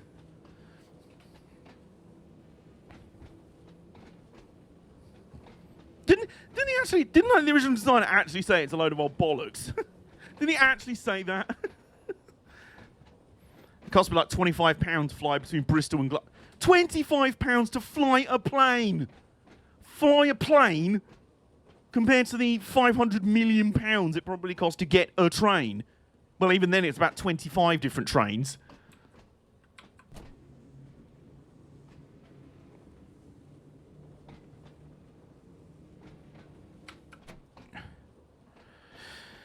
And it takes 45 minutes to an hour, 90 minutes tops. I know, right? My general review of modern British railways. I SMH my fucking head. Anyway, we're at Sandown now, so we should probably stop. We should stop grumbling and put the brakes on. And then Brakes on this thing are very good. And then, yep, Sandown. Not to be confused with the racetrack in Australia. Oops. No, I want to put the seat up so I can get out. There we go. Ow. And then bang my head on the door again. So yeah, welcome to Sandown. It's quite cool. It's another station with 2 platforms. I know, right? 2 platforms. What a shocker. Jeff Marshall Special. President Correct. We've got some ice creams. Also President Correct. And over there, there's the camera. We can't get to it in the moment. But over there, the other side of that fence is actually the area where there used to be another platform, and there's some like sidings over there. Used to be a branch line that went all the way over, out towards the western side of the island, towards Newport and Cowes. And there was also a branch from Ryde St John's Road, which branched off where Smallbrook Junction is, that went that way as well. So it was like a triangular railway. Right, so where we go. Let's do it. Let's go. Maximum speed. As we can only do 10 miles an hour out of the platform. And then stop. And then not max speed. But yeah, so there you go. There you go. You can see the other side of the fence there. There's one track still there. Because there used to be an extra platform there. And now it's just a storage siding. And I believe when I went back there a few months ago to check on the new 484 stock, one of the preserved 483s is there. It's not in very good condition. It's under a tarp. It looks a bit shabby. So hopefully it's just being stored there before being moved on elsewhere to actually be restored and everything, you know? So I know they did a full overhaul on one of the units that was still in service like 3 months before they were due to be retired. They did a full overhaul on one of them. It was 483007, I think. They didn't name it James Bond. They named it Jess Harper, who I assume is someone very important involved in running the Island Line and stuff. And, yeah, a few months before they were due to be redrawn, they just gave it a full overhaul. So it actually looked really nice. And as soon as it was withdrawn, they sent it over to the Isle of Wight Steam Railway. They put it on display in their museum. And just like the other 2 I said about earlier that are going to be try to be converted to battery power, they might do the same thing with 007 as well. They'll see, you know. Because then they can run it on the Isle of Wight Steam Railway, because, you know, regardless of electricity, they don't have a third rail or anything, but they can just run it on batteries. That would be really cool. I know one is going to the Isle of Wight Steam Railway. Yeah, that's 483007, Jess Harper. It's in their museum at the moment. One might be going to the Epping and Ongar. Yeah, 006 and 008 are supposed to be going there. I read something about they might not be because there's nowhere to store them on the railway, which I find completely ridiculous. Like, the Epping and Ongar Railway is literally a preserved former tube line. You have to find room for them, and I think it was a group based there that bought them. But I'm just going to make sure I stop here, as much as I don't want to. Oh wow, I love the fact that this is even more barren than the current one. Oh, are we going to... That'll do. Yep. Lady just like knocks over the camera. Like, what's this? What's this stupid Polaroid doing here? There we go. And yeah, this is Lake Station. Yeah. Yeah, just, you know, jam-packed with features, really. I love the fact that they've had to still try and squeeze all of their, like, the collectibles and that onto this platform, because they've done at least one at every station so far. Have you successfully stopped on the platform? Yes, for there is only one platform. Like, this is it. Here's the entrance to the station. Here's your shelter. Smell of urine not included. And tag... What the... Oh, ticket there. There you go. And I think the ice cream... Yeah, I think the ice cream is at the very end of the platform. Sorry, excuse me. And, yeah, that's it. There's literally nothing else here. It is the most boring station I think I've ever seen in my life. Which is why I went off on it. I kind of had a bit of a rant about it in my video. Because I was just like, on a line with so many lovely stations on it. Why are we going backwards? Excuse me.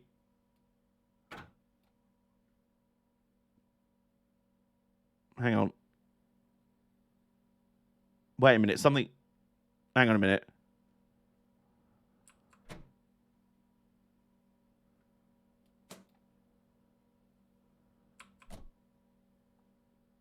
Why are we going backwards?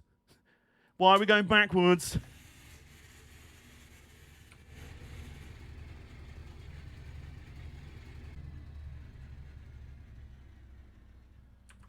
Why is it just farted? I'm very confused. Right, let's just start from the beginning, shall we? Yep, so, on. Where's the master key lever? On.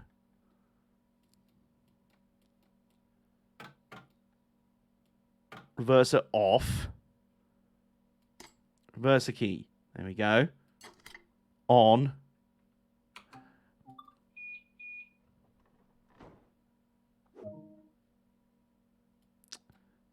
So like I said, all we need to do is lock the doors and things are working fine again. Yeah, no, I knew that. I knew that. I was just trying to... Thanks, Nick. Oh, dear. Sometimes when I'm about to blatantly cock up something, backseat gaming is acceptable. Only sometimes, though. Anyway, yeah, that's Lake Station. A station so boring it made me forget how to drive a train. That's my excuse. It's so boring. I'm like, what am I even doing? It's press a button. Oh, no, what have I done wrong? Anyway. Speed! We've got point. Tonight, AJ goes to the Isle of Wight. I have tea, and F on Twitter can go die. So it's a day ending in Y, then. Also, hello, Hitch. I would say I want to know, I'm curious to know what the F1 Twitter drama is now, but also I'm really not. There is a reason the only social media I'm on now is Twitter, and even then, I have muted every single account I follow. Which sounds really perverse. It's like, I like you, I'll follow you on Twitter, and then immediately mute you. But it's nothing personal, I just mute everyone. So my timeline is just empty, there's nothing there. If I really want to see what someone specifically said, I'll just go find their profile. I'll find their timeline. That's it. Lando stands especially. They need to fuck off, have a shower, and get a life. Nick, you are talking to one right now. You do know that. You are aware of that. But I am also aware that you're probably not... Hashtag not all Lando stands. I know what you mean.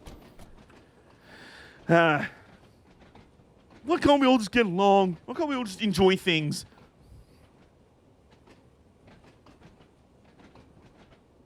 More clanking and rattling. More clunking.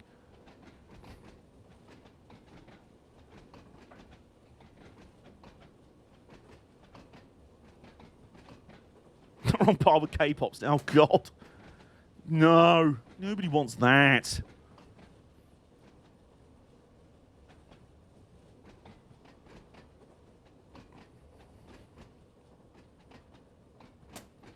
There we go. Right. So, well, there it is. Here we are. We are about to arrive in the final destination for our journey. This is it. This is Shanklin Station, the southern terminus of the Island Line. There's a camera.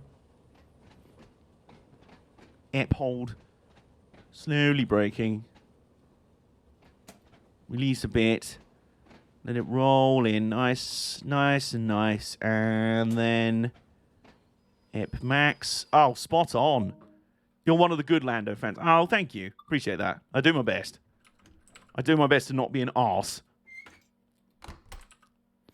And, yeah, welcome to Shanklin. Here we are. This is the southern terminus. This used to have 2 platforms, as you can tell. The other one's still there. That's actually quite realistic, actually. Nowadays, it literally is just a flower bed.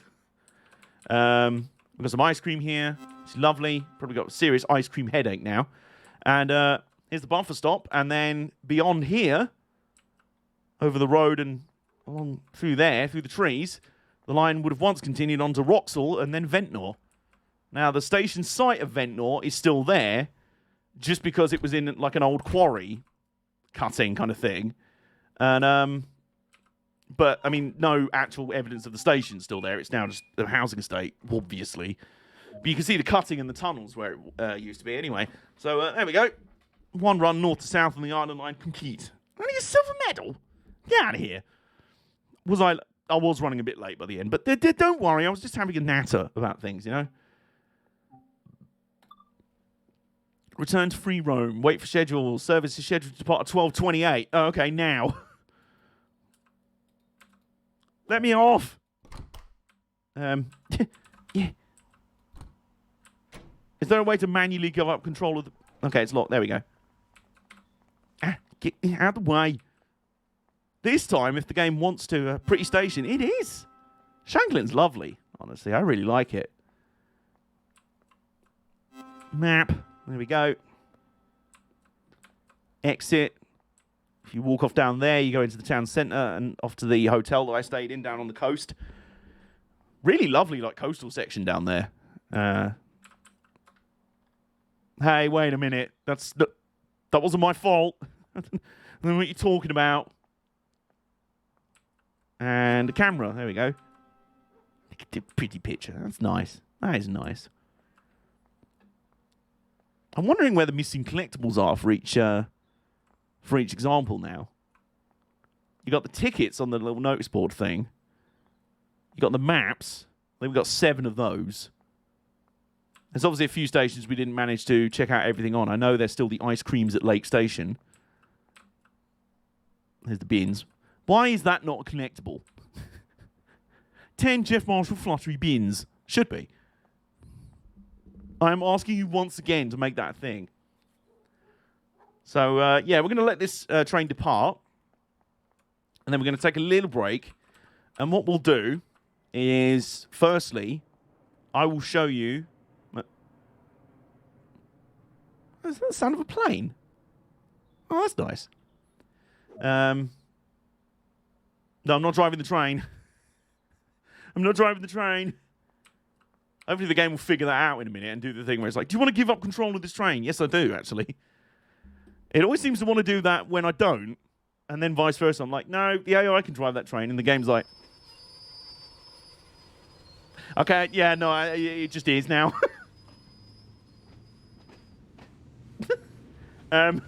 Stop at location. I'm not driving the train. See ya. Bye. Oh, and off it goes anyway. And, yeah, there we go. Nice. At what point do you think the game's going to go, do you want to give up control of this service? Well, considering I'm not on it, considering I'm literally not driving it, that would be, probably, you know, would be a wise thing to do. But, right, so yeah, we're going to have a short break here before I go and make myself a fresh cup of tea. See if I can show you. I can't really lift it up because it's very, very heavy. If you can see, I'm going to... Oops. Fallen over on the platform. There we go. So... And then we look down there. Oh, what's that? What's that lurking down there? That's, yeah. Meet my semaphore signal. I've literally got a semaphore signal. I don't know what else to tell you. There it is. These are some other presents I got, including hot chocolate, tea, shortbread biscuits, bottle of Guinness. What is this? Guinness Original, extra stout, sandwich toaster. But then, yeah, all of that was kind of overshadowed by this. Yep, there you go. It's kind of a steel construction. This is cast iron. So, yeah, this is my signal. Suffice to say, I was pretty stunned when I opened this on Christmas Day. Firstly, I had no idea what the packaging was like. It looked like a giant number 1. I was like, what the fuck is this? And then when I finally clocked what it was, I was like, did you mad bastards get me a fucking signal at my parents'?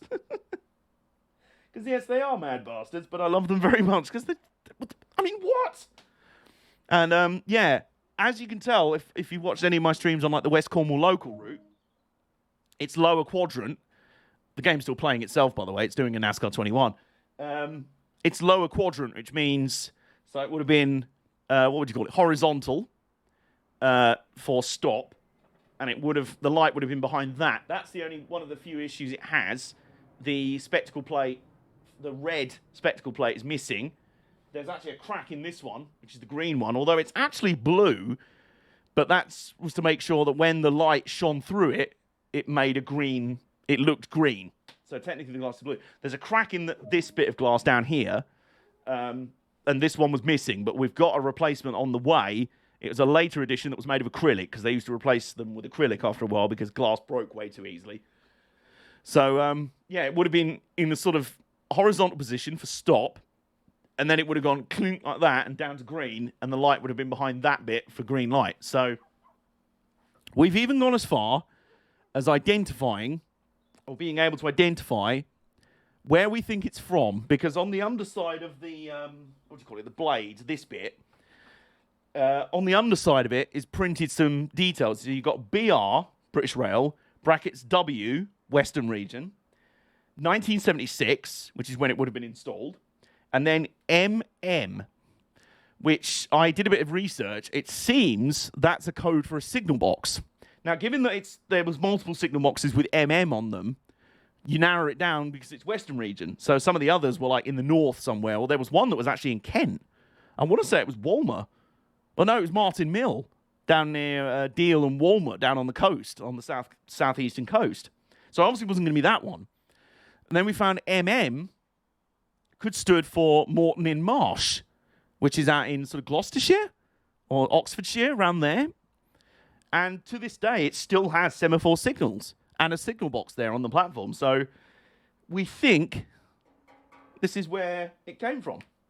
And yeah, I've got a signal. Worcestershire, there you go. Yes, yeah. But it is in the Western Region. That would count. So yeah. If you've ever been through Morton in Marsh, this might have signalled your journey. I've got a signal! How does this happen? Like, for context, I've already got that, which is my flipping Farringdon tube station sign. I don't know how that's happened. And I've got, behind me, I don't know if you can see him. If you can see him, behind me, like, you can't really see him from here, but over here are my flipping GWR HST first class seats. I showed a picture of my signal the other day to a friend of mine, and he was like, "You are genuinely..." The game's still playing itself. He was like, "You're generally going to have to open up like a Railway Arna museum when you move out." I'm like, "Yeah, I'm basically going to have to." But yeah, this is my signal. Say hello. Hello to my... I've got a bloody signal. What is my life? I don't know, but I think I like it. So, yeah, that was my Christmas. How was your Christmas? I got Lynx Africa and a signal. So, there you go. Meantime, while the game continues to play itself, what we're going to do... It's just still playing itself. This is great. What we're going to do is I'm going to take a quick break to make myself a fresh cup of tea. Maybe get myself... AJ got the big toy for Christmas. I did. It's my big toy. The funny thing is, I got a model signal as well for my model railway. I was like, wow, this signals are really good. And my dad was like, everyone's going to have a signal. And I was like, yeah, for their model railway. My dad was like, I didn't mean model railways. When I said everyone needs a signal, I meant they need a real signal. And I was like, oh. But yeah, I'm going to pop out quick to make a cup of tea. You guys... top up, have a drink, have a stretch, do what you need to. And we'll be back in 2 shakes of lamb's tail. Once I've quit out. There we go.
Oh.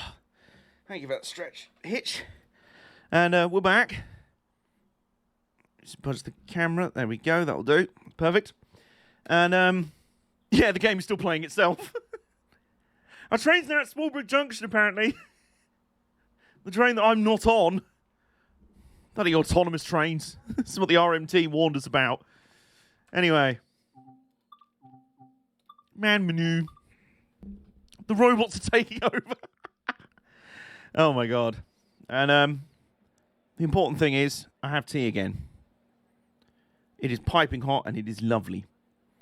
And also what I have are some Domino's cookies. Fun story about these. I actually got pizza on Monday night. And this was supposed to have garlic bread in it. It's supposed to have garlic bread and cookies. Now, instead of garlic bread, someone put cookies in the garlic bread box. So instead of a pizza, garlic bread, and cookies, I got a pizza and 2 boxes of cookies. Now, normally, hello, Simon, by the way. Normally, I would be reacting like you. You don't fuck with a man's garlic bread. But they gave me double cookies instead. And I was like, all right, I didn't mind that. So I had 1 box of cookies yesterday. I had to keep them in my fridge. 1 box of cookies yesterday, the other today. And worked out. Hello, lovely darling. How are you doing?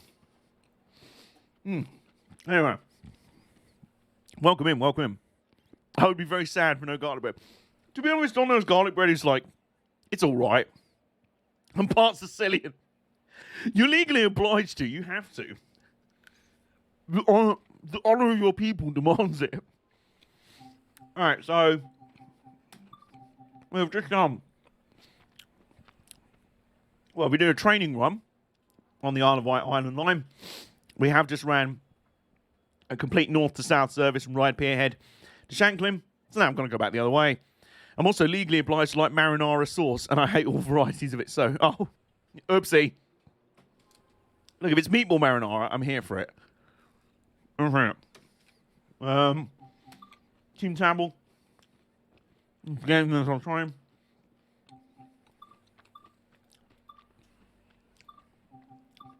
Maybe a bit foggy this time. Percepts. Wetness. A tiny bit. Snow level a tiny bit more. Tiny bit breeze. Sea breeze. Damn it, on Subway now. Alright. Alright. So.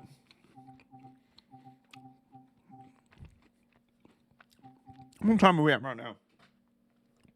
We're at 16:11.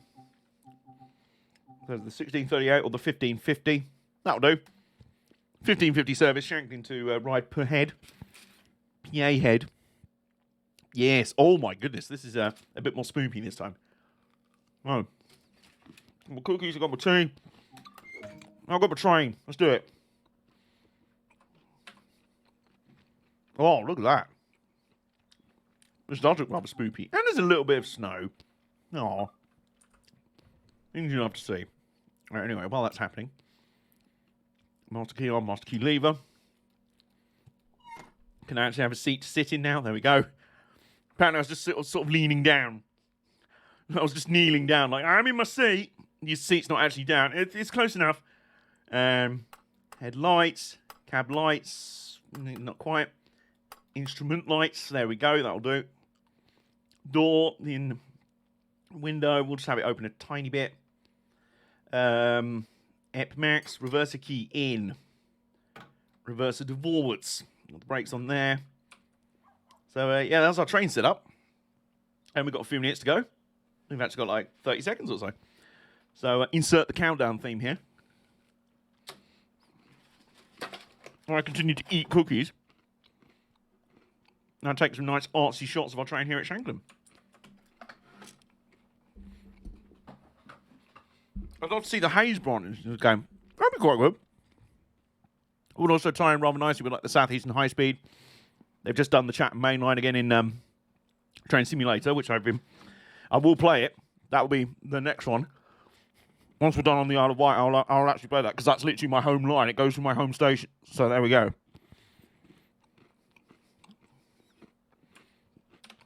There we go. Oh, we have a first-time chatter. Whomst. I'm having a hot chocolate while playing Train Simulator on the Manchester to Liverpool. Oh, lovely. Welcome in, Go Poo Mop. Go Poo Mop.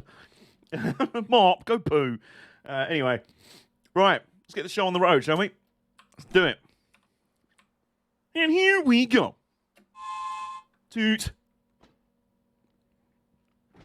Come on, you want to go? It's wheel spinning like feck. Let's go. Come on. Do this. That goes all the way through Ramsgate and Dover Priory now. I believe so, yeah. Also, which Manchester to Liverpool route is that? Go Poo Mob. Now we can go Flower. Let's do that. Oh, look at that. Very nice. That'll do. You know me, I like spamming some good screenshots in these streams. Perfect thumbnail fodder.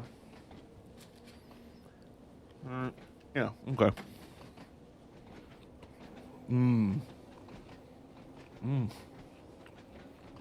This tea's perfect. Well, I'm not drunk from it yet. I've decided this tea's perfect. So we have to slow down to 15 miles an hour in a minute, but that's not till after the station, so. 45. We're going to do 45 and then slow down. It's going to be close. Oh, look at that! The sun's shining through the dark clouds behind us. I'll start to put the brakes on. Whistle. Hey, I will do that. You might need a bit more brakes than this. Actually, this is right. This is fine. Doc give.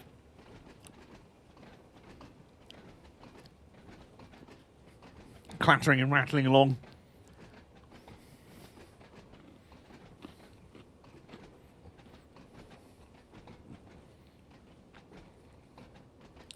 Yeah, we should be right. We come up on my favourite station on the entire line, as you know. The utterly remarkable and spectacular and feature-packed Lake Station. All of those things I just said, total lies, as I think you can tell. There is, as previously demonstrated, nothing here. In fact, that was my review of it in the Isle of Wight Island Line episode of Another Station Another Mile.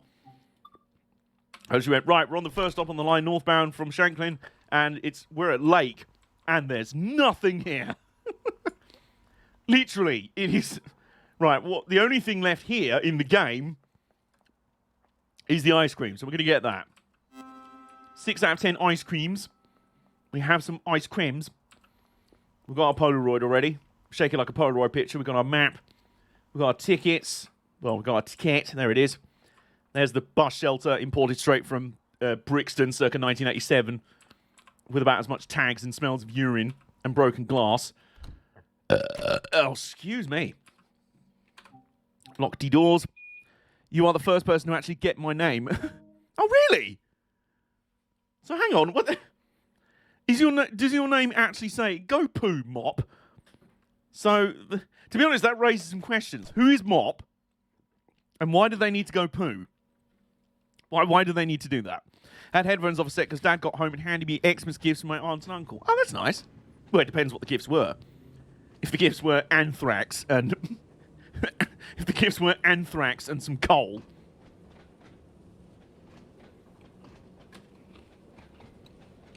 Anthrax and an apology note.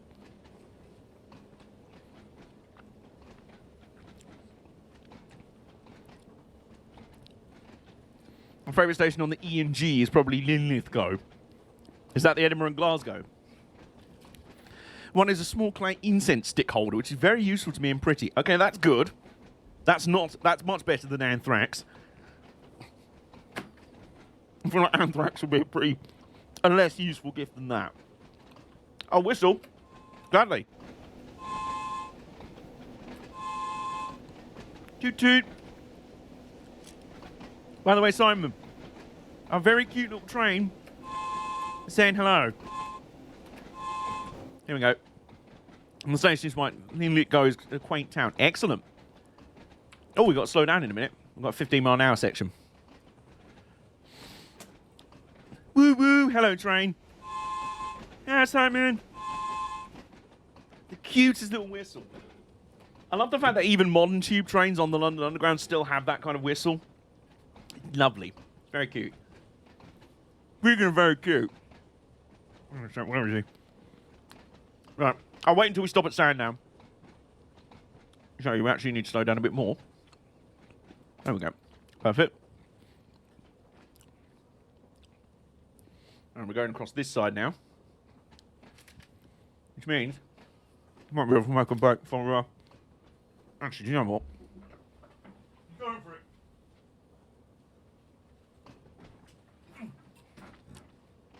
Perfect. Okay. So, we are now arriving at Sandown Station. And... Epmin.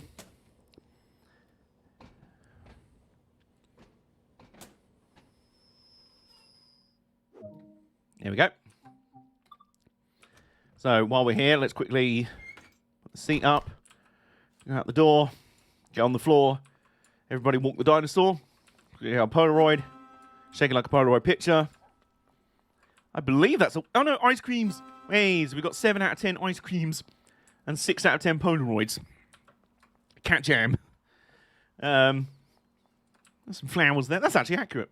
I sat on this exact bench when I did my segment in the Isle of Wight video from Sandown. Fun fact you probably didn't care about. There we go. Lock the doors. I find it kind of funny that British Touring Cars has better links with IndyCar than F1 does. I rather like that, to be honest. Right, brakes off. And then we move. And what did I just jump out of my chair to go and get? I would like you all to say hello to Peabody. Peabody the penguin. He's very cute and very fluffy. He's so fluffy. I'm literally like that girl from Despicable Me. It's so fluffy! It's a very soft bird boy with a hat made for adventure. He's got his hat on. Hang on. There we go. There he is. Because Christmas Penguin is obviously being retired to the loft now with all the other decorations. It's Christmas.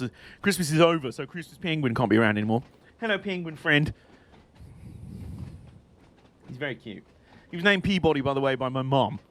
So my mom got him as like a collect the vouchers thingy at a garden centre or something she goes to with a friend of hers. And she got him from there and named him Peabody. Not quite sure why. It's just how my mum's brain works. She thought it was a funny name. She was originally going to get a second one for me, and then the offer ran out. And the other day she just went, "You may as well just have Peabody." And I'm like, "Are you sure?" She was like, "Yes, you clearly love him." And I'm like, "That's right, I do." He's so soft. He's so soft. So soft. So soft. I'm turning into Octavius King now. Except instead of a rat, I've got a fluffy penguin. Look at the penguin. Say hello to your new fans. That was him saying hi. Okay. Anyway, leave the soft boy alone for the moment. We've got a mile to go until we get to Brading. Did I see Arsenal's prototype tube shop? I don't think I did, but I need to. Whistle was that. Also, we're back on the section where it would be very dangerous to do this IRL. Drinking a cup of tea from an open container on this section of the line, you're just asking for a visit to the Burns unit. Another whistle. Yeah, unfortunately, the game cannot simulate the rather bumpy aspect of this part of the line, especially. Well, it's north of Brading as well, is the very bumpy bit. Assuming that the IOW has a Burns unit. Is the Burns unit just to shove you in the sea? Oh, you got some burns? Shove. There you go, that will cool you off. That'll sort your burns out.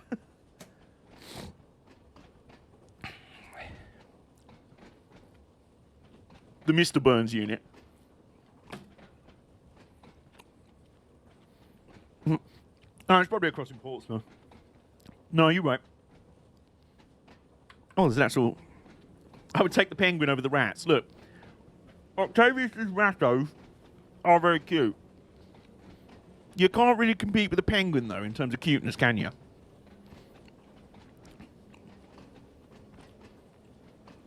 One does not simply compete with a penguin in the cuteness state. States? States. Isn't that right? No, he agrees.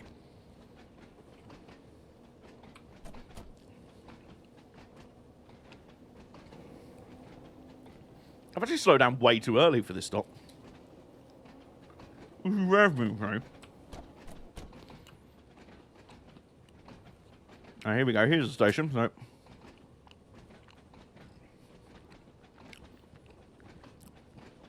into Braiding Station we arrive. Ep Min. And then... there you go. Alright. I think we've got everything that there is to do in terms of collectibles here. Yeah, we've got our ice cream.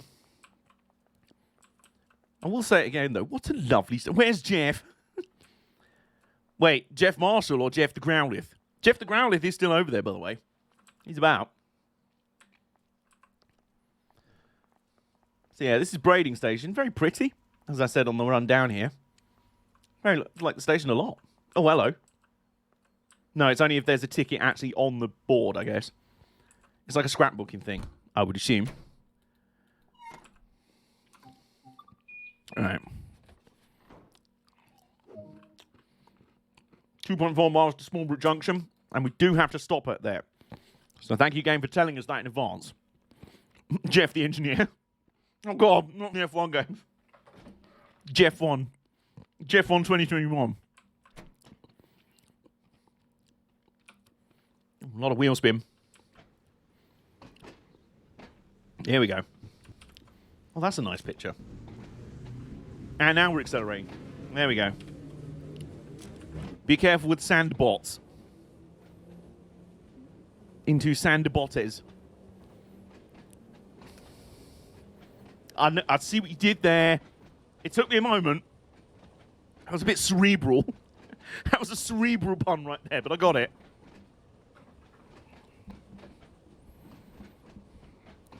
Also, you still haven't explained the origin of Go Poo Mob. Whether that in itself is another highbrow pun. Meantime, brace yourself, Peabody. We're coming up to the very bouncy bit. Bouncy, bouncy bit. I'm too small brain to get the pun. What, the Sand de Bot? No heroics into Sand de Bot. Sand de Vot. Alright, here we go. Oh, here we go. The snow's on the ground. It's all a bit wintry. It's all a bit frosty. Excuse me. Alright, here we go. Are you ready for your arse to get pounded? Not a question you were expected to be asked today, I'm sure.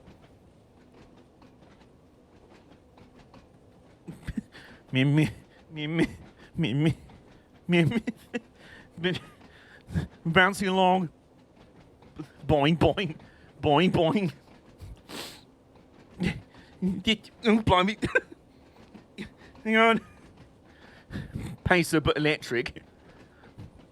Boing, boing, boing, boing. Very accurate, actually. We're bouncing along. We're bouncing along in my 483. The ride's been smooth out since this game. It's nearly full whiteout outside. What for you? I always feel like torn in those situations because I'm such a big kid with snow. I'm like, snow! When other people say about it, I'm like, yeah, but there's probably a reason why they don't want it.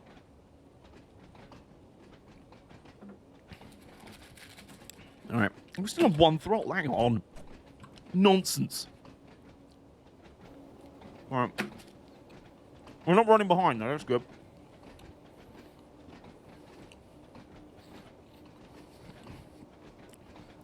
Bouncy, bouncy. Bouncy, bouncy. Bouncy, bouncy. Bouncy, bouncy, bouncy. It's like the ending of the flipping that level in Hunt Down the Freeman. Everything's shaking. Oh my god. Oh my god. I'm bouncing around. I'm bouncing around. When's the next stop? It's 1.2 miles away. My arse is. My bollocks are thinking of pounding. Peabody can't take it. No, Peabody, stay. You can do this. No. Well, I mustn't do it. I'm going to try and take a sip of drink. Oh, that was dangerous. Yeah, that was dangerous, but we made it. Speaking of dangerous, Mr. Leader. Well, you just returned to me just doing my Weeble impression, like, it's like, has Adam actually got ants in his pants? Does that genuinely just happen? Oh, look at that as well. What's more dangerous, the TT or the Dakar? I'd say the TT. I would absolutely say the TT. Simply because it's motorbikes doing, like, stupid miles an hour on tiny little city, like, town and country roads with no runoff area whatsoever. On the Dakar, it's long and grueling, but it's more in a sort of questing across, like, barren wastelands sort of dangerous. It's not you're going 180 miles an hour down a country road, and if you make a slight mistake, you're going to be wrapped, your intestines going to be wrapped around the nearest forest. They're going to be picking up bits, they're going to be picking up limbs of yours in the next town over. Oh, Smallbrook Junction is just around the corner. Oh no, we might have left our break a bit late for this one. EP Max, come on. Oh, the brakes on this thing are so good, and I'm very happy about that. There we go. On the TT, you go past cliffs, next to cliffs as well, yeah. I can't remember what clip it was. It was from the TT Closer to the Edge film that they did a few years ago, which is a really good watch, by the way. I remember getting it for my dad, who was a former biker, and someone who did like the TT. I remember watching that. There was one clip. They were interviewing a rider, and it was like, oh, yeah, I had a massive crash here, and I kind of high-sided and fell over. And it was a helicopter shot of a bike going around like a sort of angled corner on what looked like a sort of hillside. And then he high-sided, flipped off, barrel-rolled, went over a brick fence, and just disappeared. And you're like, well, yeah, he's dead. He's just flown off his bike at like 150 mile an hour or so. He is now in a million pieces down the side of that hill. And then it cut back to him, and it was like, so yeah, they got me to hospital. I come back, and I'm like, so that was you that did that? You lived? I was genuinely like, this man, what? I think even his reaction was the same way. He was like, to be honest, I'm as surprised as you, mate. I also totally understand. Like, I love the TT, but I totally understand why, like, most people, as soon as they, like, marry and start a family and that, they're like, yeah, I'm not doing the TT anymore. Like, it's one of those things where it's like, if you're a bike racer, it's like, I'm doing this when there's no other responsibility on me. If I'm a husband or a parent, or like a partner or a parent or whatever, I ain't doing this. I believe that's when Carl Fogarty stopped doing it. And I want to say that's kind of why Guy Martin has stepped away. He was just getting on. He was like, I just can't keep doing this, to be honest. And then this Guy Martin. Yeah, exactly. We just left Smallbrook Junction. There's that little siding there, which is at the end of the Isle of Wight Steam Railway. That actually used to connect to this line. Because what's now the Isle of Wight Steam Railway used to run from Ryde St John's Road down these tracks and then branch off at Smallbrook Junction. There wasn't actually a station there. It was literally just where the junction was. Thank you for the follow, by the way, Go Poo Mob. Have a toot. Thank you. Peabody's also very grateful. But yeah, like, that junction was where the line split, and it used to go off towards Haven Street and Wootton and Newport and all that. So now the link is technically severed, but they've put a station in to link the two lines in lieu of that. So you can just get on an Island Line train, hop off at Smallbrook, and then change over onto the steam railway, which is nice. Meantime, speaking of Ryde St John's Road, that's our next stop, and it's just around the corner. Just past this lovely semaphore. You know me, I like a good semaphore. And as we come through, it should go down.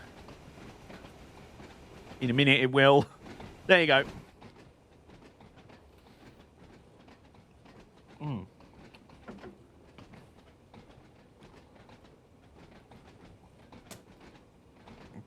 I should probably start braking a bit now. There's the lovely signal box at Ryde St John's Road, which is still extant, still there. Still operates the signals as well. We might want to brake a bit more.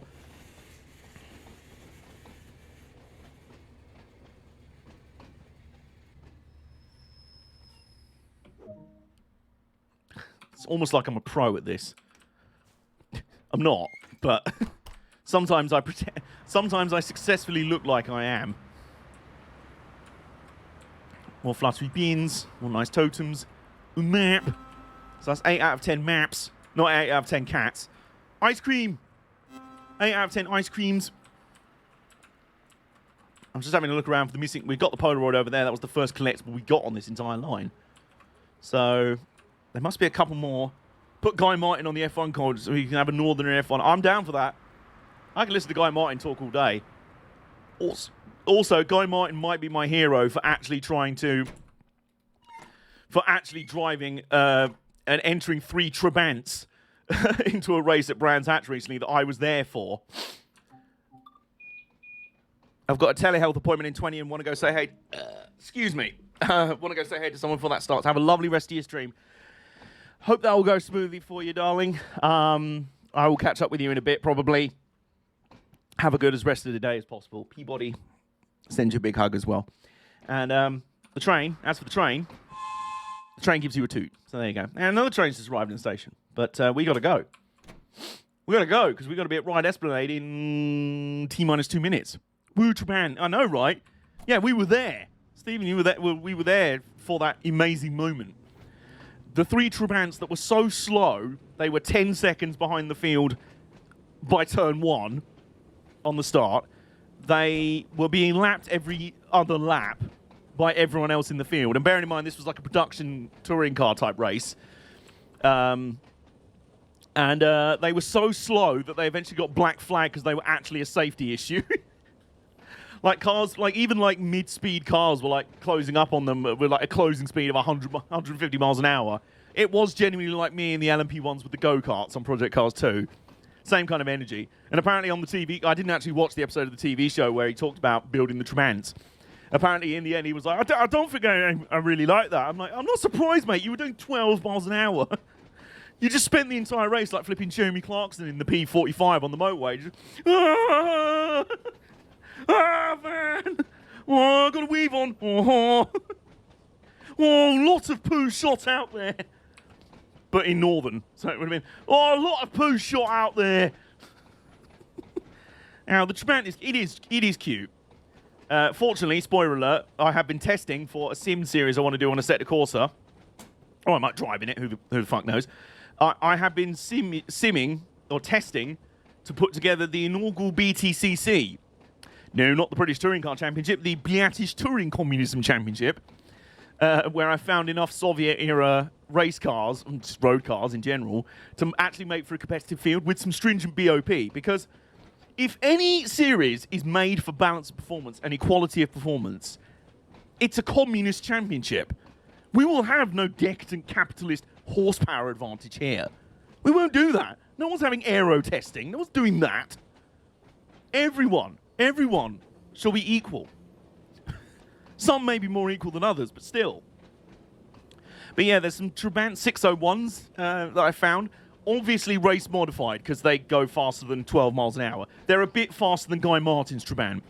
I think if he'd had these Trabants to play with, he would have had a lot more fun.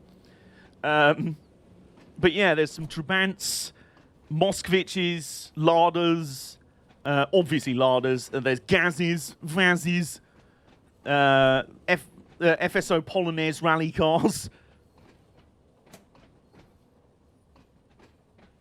Meantime, I'm just making sure I stop on the mark here for Ryde Esplanade. On the left. Do a quick check of the immediate environment. Aha! There's a map. Now there's 9 out of 10 maps. Where's the last one? Scoping around the station. The UK scrap pre-departure testing for international arrivals. Oh, ice cream. 9 out of 10 ice cream. You do only a 9 out of 10 ice cream? Not a 10 out of 10? Anyway. I did also see an ice cream thing on the platform, but I don't know if I've got this one already. I have not. Hey, we've completed the ice creams. We've got all the ice creams. Will we have a bus rave in AC? Maybe. Oh, a bus race. Well, I do have buses ready to go. Some that are being tested. There is one that you have to be careful with. You can't use the onboard camera in spectator mode because it instantly crashes the game, which is a slight issue. I think you look... Oh, no, hang on. There you go. Just ignore the fact that the train was moving backwards slightly while the doors were still shutting. But that's only a minor problem, really. Anyway, maximum power. Yeah, it's kind of scrabbling for grip. Icy rail. There we go. Yes, we move. Oh, look at that. Snow on the island. Snow joke. We're now drag racing this guy. Go! No, keep going. Oh, I'm speeding. Oh, never mind.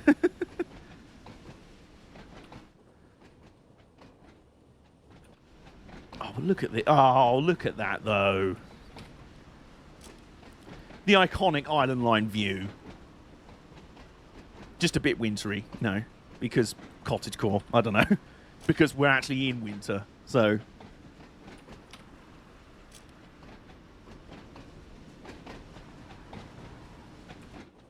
Clunking along, rattling along.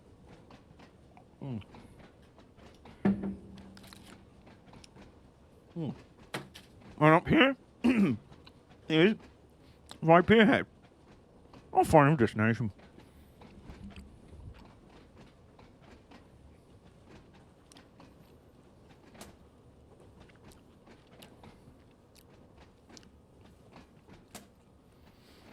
Snow Toto. Snowto Wolf. And there we go. So, unlock the doors. And, there we go. We are at Ryde Pierhead. Ryde PA Head. So, we've got all the ice cream. We've got all of the ice creams. We're missing one map. And I think 2 Polaroids. I got that right? So, we've got time as well. We've easily got time. I feel like we should run one more down and back run. Oh, do you know what we could do? Well, let's finish this off first. There we go. That should be it. Hey, there we go. Successfully completed service and a gold medal. That's what I'm talking about. Hell yeah. Snow Toto is better than IRL Toto. Alright. Main menu. That's a nice picture. We've had a kind of nice sunny morning run. Snowy afternoon run. Let's have a night run to finish, shall we?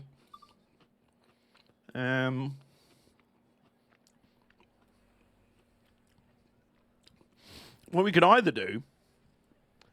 we could simulate... We could simulate the first ever revenue earning service for the Class 484, which, spoiler alert, your boy was on. It only took waking up at 5:30 in the morning from my hotel room in Ryde. I could literally see the station from where I was staying. But I was on it. So I might try and replicate that. I mean, it was in November, so it was basically the same conditions as what January would be. It was a bit windy. Pretty cloudy. No snow. A tiny bit wet. Not drizzly. No, it was fine. So, continue. What's the earliest service we can do? Ryde St. John's to Ryde Pierhead. 5:49. Ryde Pierhead to Shanklin. That's the one I got. Was it slightly later? More like 6:38, something like that. Yeah, it was either the 5:49 or the 6:07. I'm going to go with the 5:49. Ryde Pierhead to Shanklin. So, yeah, this will be our stream main event. And also, while on this train, we're going to try and complete all of the collectibles. That sounds nice. Yeah. Begin. Unlock the doors. I might need the cab lights on for this one. There we go.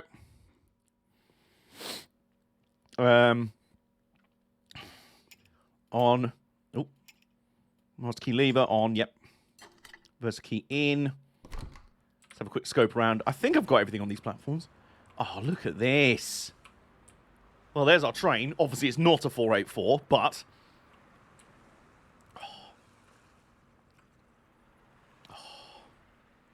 the waves of the sea. This is really nice. It's really good. Wait until 5:50:30. Oh, okay. Got time to mooch around. Oh, there's a Polaroid at the end of the platform that I don't think we've got. Don't think we've got this one yet. But now we have... oh, we should have 3 Polaroids left.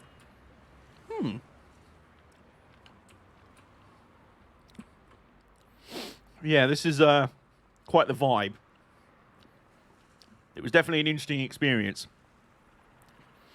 Getting up for a train like pre-6 a.m. But I'm like, it is worth it. I'm not missing this for the world. Because I think the run up from Ryde St John's Road from the depot was like a executives only run. It was like a sort of... oh, hello guys, how you been? It was only for like dignitaries and stuff like that. So, oh, I'm supposed to be back on the train now. So I'm just scoping around here. Just checking I haven't missed anything. Morning, bus driver. Oh, ticket! Yes! Found a ticket. They're hard ones to find, you know. I think that'll do us for here. Oh, there's a ticket here as well. Yes! There you go. Another ticket. There we go. Right. Running. Sorry, I'll get back to me. We'll name this train George. Any reason why? I mean, I'm fine with this, but, you know. So, let's hop aboard George.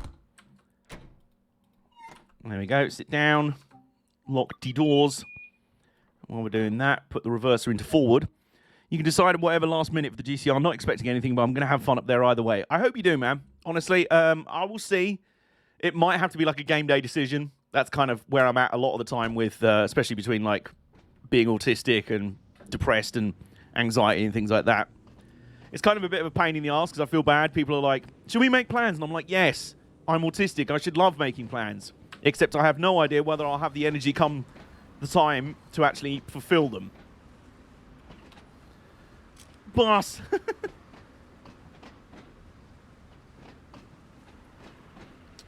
It's a lovely view. On a clear morning, on a clear day, you can see the mainland over in the distance. I think it might actually be modelled. There's like a sort of lighter line on the horizon over there on the water line. Ooh. Well, I'm doing Monday 17 because it's my birthday. Oh, nice! Well, if you fancy coming to London for a drink up. Hang on a minute, is that the day JBS said he was around in London? Oh my god! Birthday drink up for Nick. Birthday train nerd meet up. Hype, we out here. Oh, look at the moon in the background. Oh, that is genuinely beautiful. Sure. We out here. Oh, that's spiffing. I love that. Also, better stop in time for Ryde Esplanade Station.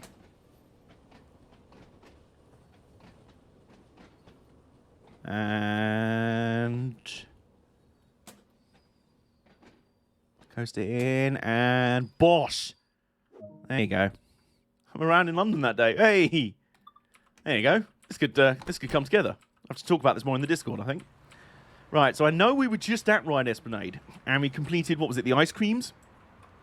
So the ice cream challenge has been defeated. Have we got this Polaroid? Yeah, we have. Okay. Where are we going? Escape bar? Possibly, you know. Could do that. Let me have a think about it. Gonna go check outside. By the way, fun fact: the hotel I was staying in to get the for the first day back at the Class 484s, it was over there. It was that building right there. And it had a really nice fish and chip shop, literally on the corner opposite. So, very nice. Would highly recommend.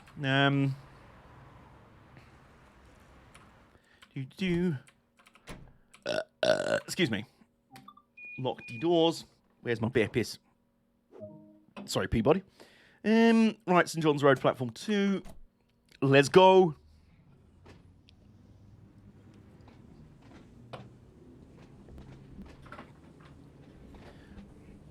I know where it is now, so I won't need to wait for Nay outside Stratford Station. Oh god, do you know what? There is a chance Nay could come with us for that, but then go to work afterwards. Because I believe he's still working nights on the tube.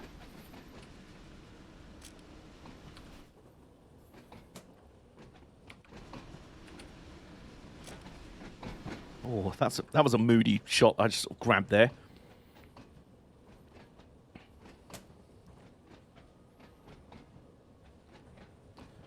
I forgot about that. What he's working. What he might do. Just sharp that like that. Yeah, lads. Ready to wire something. No, you inebriated. No! Your mum's inebriated. No, you inebriated. Bless you. What?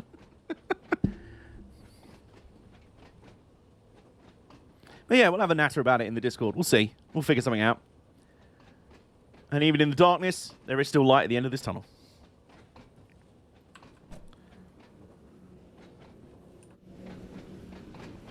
Oh, that's really nice.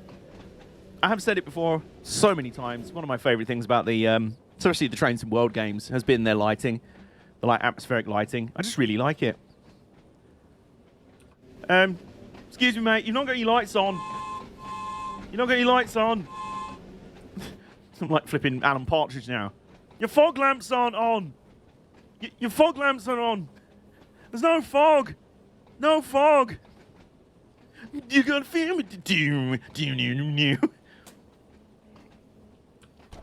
Funny, the irony is being that I absolutely love that song. It's the old Roachford song, Cuddly Toy. Ironically, I have a cuddly toy. I have a cuddly penguin. That was the remix. Never did as well on the charts. But yeah, the entire credit sequence for Alan Partridge Alpha Papa is literally just him like doing dodgy like miming along in his car with like his Bluetooth headset and everything, wireless like Bluetooth headset and everything. Just like miming along to the song and rocking out to it, and then halfway through he's just like he just leans over to someone driving past. He's like, "Your fog lamps are on. Your fog lamps are on. There's no fog."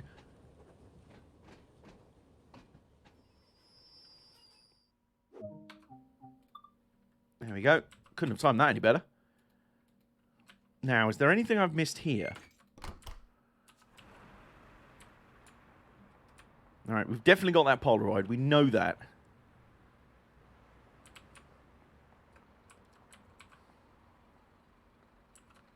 Is there anything over in the depot we're missing? Doesn't look like it. Okay. The investigation for hidden things continues. I'm late. I'm probably in Sainsbury's getting a pizza.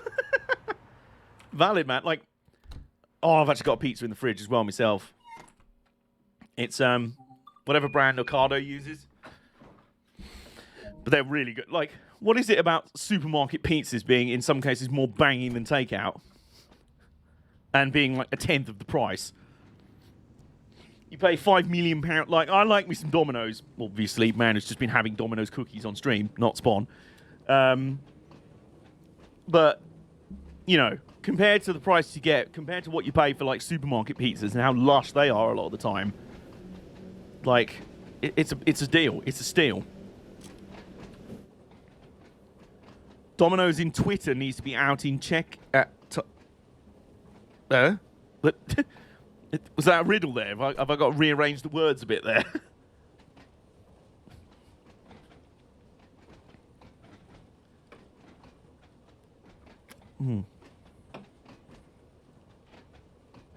Oh, hello. Needs to be put in check. Oh, I see. Right, okay. Domino's on Twitter needs to be put in... Right, okay, I got you. Is their social media manager a bit of a mad lad?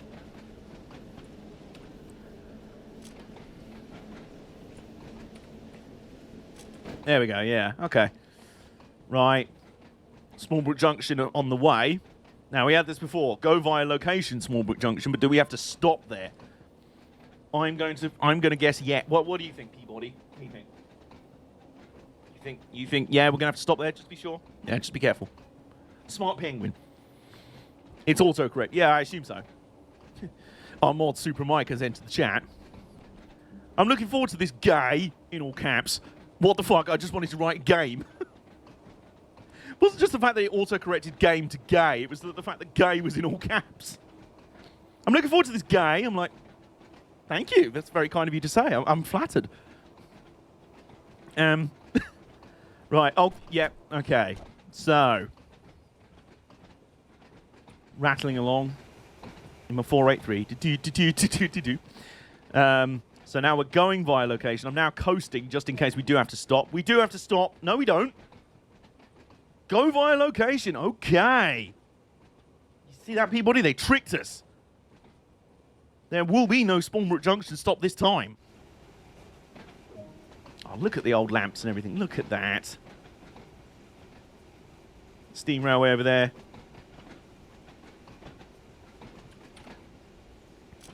All right, so onwards we go then, instead, to braiding. Oh, God, we're on to the bouncy section again. Brace yourself, Peabody, we're on the bouncy section. It's me not looking whilst typing. Oh, okay. Also incorrect. Also known as me when I try and touch type, I accidentally start on the wrong character, like on the wrong key. Like, I can touch type quite well, but sometimes you just, if you, the first button, because your other fingers are like, right, well, it's there. But if you're like one button to the left of where you should be, just everything is just like, hey, how are you, comes out as, what? I'm like, oh, right. What's worse for bounciness, paces or this? Paces, I think. I honestly think these are bouncier, but they've got springy seats at least. So you're sort of bouncing along. It's like a sort of funny bouncing. Whereas the pace just like, ow, ow, everything is uncomfortable, and I hate it. I hate it. I feel like I'm going to prison. This is literally a prison train. Oh, look at the moon. The moon over the castle, or rather, moon over the island. Would that be the version of Moon over the Castle for like a Gran Turismo rally game? Like if they just did a standalone rally game, Moon over the Island. Like an off-roading game.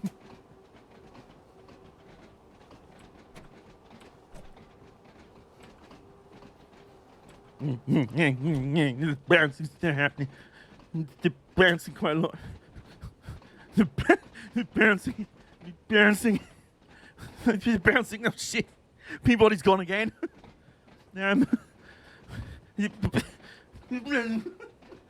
Blimey. Gonna get back on the seat. Falling off my chair. We can stay in control. We can't take it. Peabody, come on. Stick with me. Stick with me, bro. We got this. Like I say, I'm basically simulating what it would be like to play this route with a D-box. With like a D-box simulation rig.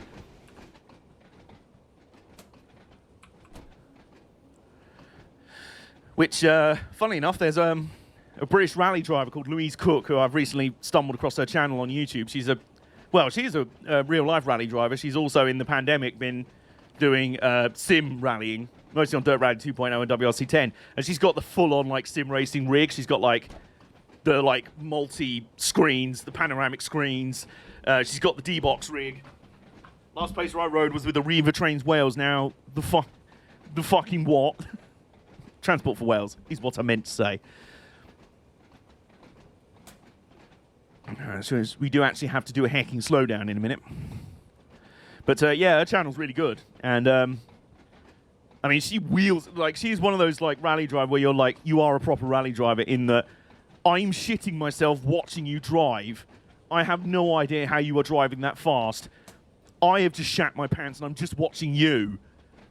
And she's just like, yep, in there. And I'm just like, you haven't lifted for the past minute. We've gone around multiple corners. You've not been able to see more than about 50 foot in front of you. You're not slowing down. You okay? I've just pooed myself and I'm not even driving. One of the reasons I'd be the most useless co-driver ever. I would literally just be like, and start 6 white over crest into Don't just be me, honestly. Female Colin McRae in the making. That's a big claim, but it would be very cool to see her go professional, see her get like a full campaign. I think she's run a few WRC rounds in the lower formulas, in the lower classes, a couple of times, but she seems to have struggled for sponsorship, as is the case for a lot of racing drivers, let alone, unfortunately, female racing drivers. Doing some rally driving and co-driving. Oh, that would be awesome, dude. You should totally go for that. You should totally go for that. I'm probably going to want to do the same after I've been to the Brands Hatch winter stages. Because, you know, autism brain, like, special interest. Like, I must do the thing now. And maximum. Oops, wrong button. There you go. Oh, that's the screenshot button. Didn't mean to. There we go. Right, is there anything? I'm wondering, there's a few Polaroids still to get. The rally I want to do is the Oregon Trail Rally. Oh, I think I've heard of that one. Meantime, just look at how pretty this station is. It really is. Really pretty.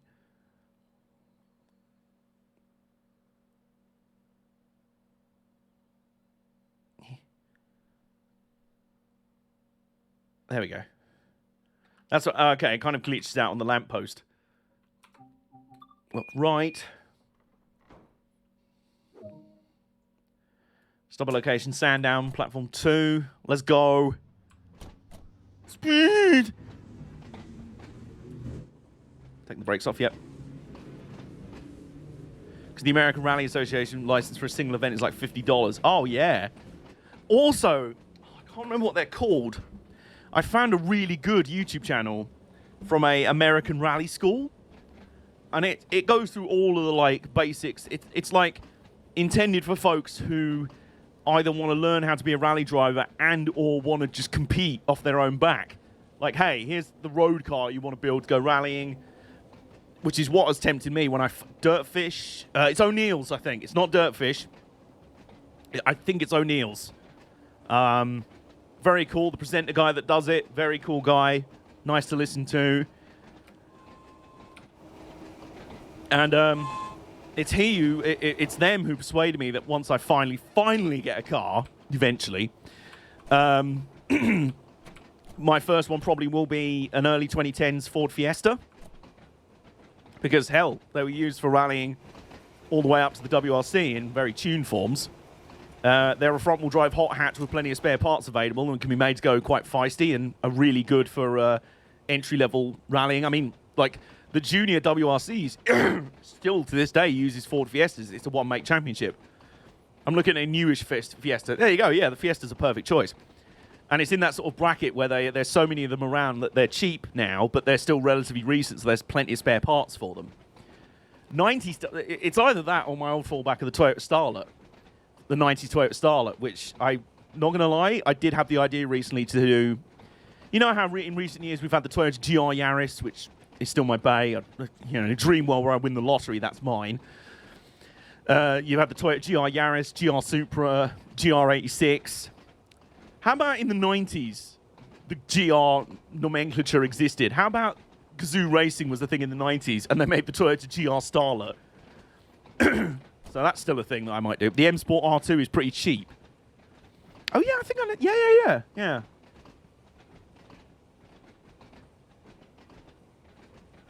All right, we've got to slow down to 15 miles an hour just before we get to Sandown. So, excuse me. That's the point. I'm still kind of putting together my schedule in terms of what games to play on what days. I'm kind of liking midweek being tea and trains, just kind of a midweek chill stream. I don't know if I hope you guys feel kind of the same way with that.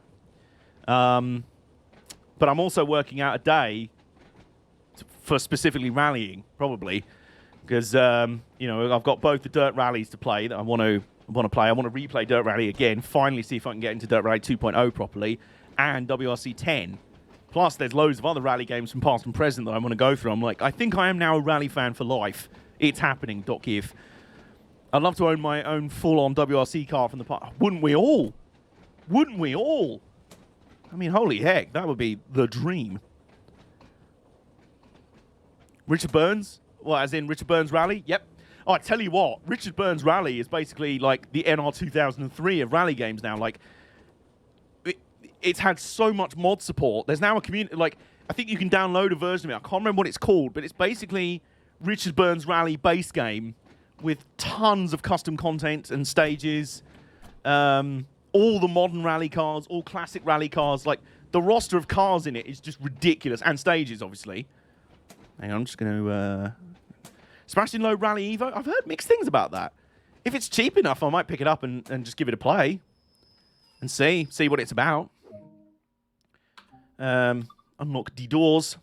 Let's have a quick look around, see if I've missed anything at Sandown. In our collectible quest. Right, map, that's fine. All the way down there. Oh, is there a map under the subway? There is! Yes, we've beaten the map. We've got the maps. That's a game I'm very curious about. Yeah, I've heard mixed things about it, honestly. I would be interested in giving it a look. Right, we found the Polaroid here, didn't we? Unless there's... No, we can't go out there, okay. Hang on a minute, I'm just having a look for collectible things. So, got all the maps and all of the ice cream. What we're now missing is all of the tickets. Aha! There's one. So we've got 3 more tickets and I think 3 more Polaroids to find. I'm not sure we'll find them all on this run exclusively, but we'll see if there's any more we missed at Shanklin. Because that's our find. Oh no, there's Lake. Yeah, because there's really going to be more stuff hiding at Lake. Dirt 2 is probably my favourite rally game purely because of the wide variety of cars. That's a good shout. I really liked Colin McRae Rally 2.0. On the PC, that legitimately looked great for years after. Like, it's actually aged quite well for a PS1 era rally game, you know? Racing game. I also remember I've still got my copy of it on PS2, Colin McRae Rally 2005. That was really good. It was basically TOCA Race Driver Rally Edition.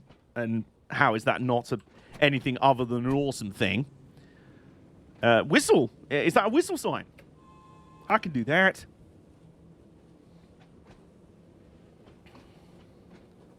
Oops. Steady. There we go.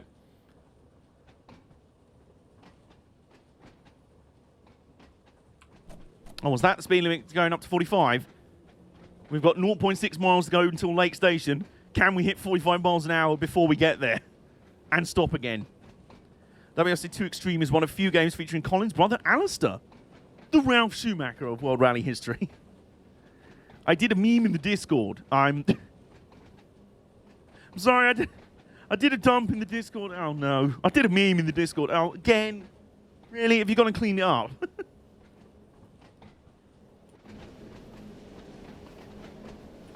at that. The starry sky overhead. Yeah, it breaks off. Okay. Because he was at Mitsubishi at the time. He was. He was indeed.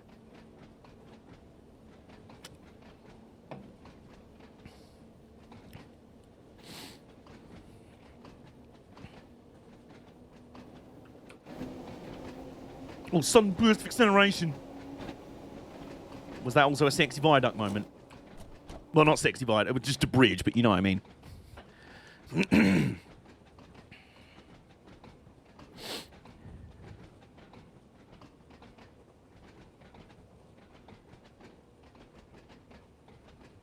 All right, here we come to Lake Station.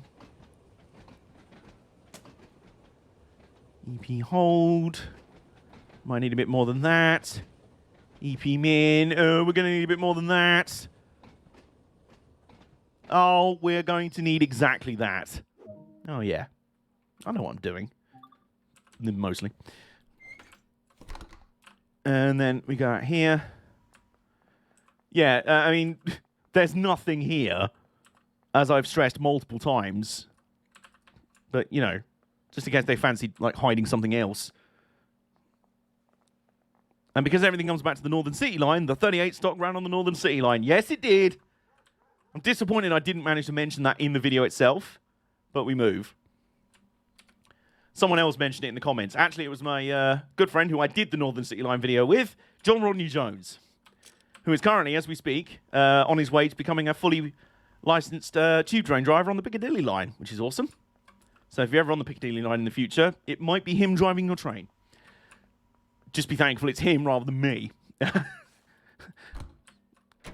I leave the actual train driving to him, and that's probably for the best for everyone involved.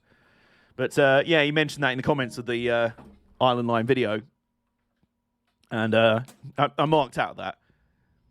Somebody also mentioned, like, what does that mean for what would the link be for the Dartmoor Railway, the run to the reopened Oakhampton? I'm like, let me think about that. Everything does come back to the Northern City Line, so there is going to be a connection. I haven't thought what it is yet. I only use it to get to Heathrow. Well, he might still be driving your train. I'm in that. What's that? Oh, yeah, the Dartmoor. Yeah, you're in it. Along with noted legend of train tube, Simon Trains, but I keep calling him Sim on Trains. Sim Zero on Zero Trains. There you go. Which is lovely to cross paths with it. And funnily enough, before we knew we were going to cross paths for that one, we knew we were going to collab a bit on the Oakhampton video. I actually bumped into him the day I was doing the Isle of Wight for the 484s. I was getting off a train at Shanklin, and suddenly he went, "Oh, hey, Jay," and he just came up to me. He was getting the train back up, but he had to go and get his ferry, so we couldn't stick around. But yeah, we briefly crossed paths on the Isle of Wight, and then a few weeks later we went to Oakhampton and did a proper collab there, which is lovely. Really cool. This is a guy who I've known on YouTube and like watching his videos, train videos, for like literally over 10 years. Like when I was an amateur spotter, some of my first ever videos, I might have to put them up in like a compilation one day. Do like a director's commentary on them. My first ever like train videos I put on YouTube. It was around 2009, 2010 when I rediscovered my love of trains. Because otherwise I'd just been sitting around utterly depressed all day, being unemployed and feeling like crap. So yeah, it was either that or get out and actually use some of the job centre benefits money I was getting. But being job centre benefits money, it also made me feel like hell for doing it. I was like, well, I've got to find something nice to do with my days, outside of feeling worthless and shit in every way. So, yeah, I got back into train spotting. But I went out and specifically filmed, like, rail tours, so steam rail tours. So, yeah, and it was just on my camcorder that I had for university at the time, which was like I think it was like a Panasonic tape camera. Like a sort of camera, like a, what would you call it, handy cam sort of thing. You'd have it on your hand like that, little flip-out screen, and like tapes, like DV tapes. I remember I used that for the first few years of Team Bomber Sports as well, for vlogging and that. And it was only by like 2013 I was like, you know what, I should probably get like a digital camera now. I should probably get a camera where you film stuff onto a SD card rather than flipping tape. Although if I really wanted to be like old-fashioned in my aesthetic, I could get an old like Super 8, a genuine Super 8 camera for vlogging. But instead, I just film with digital and make my videos look like they're on Super 8. Anyway, that's Shanklin. And because, sod it, I'm having a lot of fun and we've still got time to, I think we'll actually drive this service back up to Ryde Pierhead, and that's how we'll finish today's run. Done that ticket already. Having a quick scout around the platform here. If I missed anything, I'm determined to get all the collectibles on today's stream. I've known Simon and his brother for like 6 or 7 years. I know, right? They've been like, they're some of the OGs of TrainTube, which is a name I've come up with, and apparently I'm determined to make stick. So, 6:17 in the morning, by the way. So, let's hop back on quickly. Sit down. There we go. And then lock the doors. Lock the doors. And there we go. That's that run done. We got a gold medal for it as well. Hey, nice. So what we shall now do is return to free roam. Service is scheduled to start at 6:18, so in 30 seconds. Right, okay. So let's turn everything off this end. And deactivate everything. Where's the master lever? I can't see it in the darkness. There we go. So, there we go. And then we head up the other end. They don't get long to turn around. No, they really don't. It's an intense schedule. And then, well, hey, here we go. What the? Excuse me? Okay, I've just, I've just teleported into that person's body. I was like, no, I actually do want to drive this train now. Oh, hang on.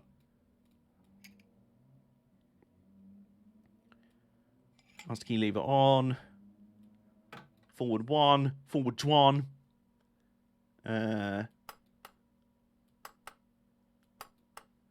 Cab light, instrument lights. There we go. Lovely. We're all set up. More trains. Hey! Paula Brady is here. How are you doing? Love to see everyone's favourite sim racing donkey is out here. Hope you had a lovely festive period. I know you are similarly as happy as me that Peter Wright is now a 2-time world darts champion. A 2-time darting champion of the world, etc. Foamy spray. Probably not. You don't want to be spraying foam around in the cab of one of these things. Yeah, anyway. Right. Yeah. Oh, Rezzy's still here? Or he's back here? Question mark?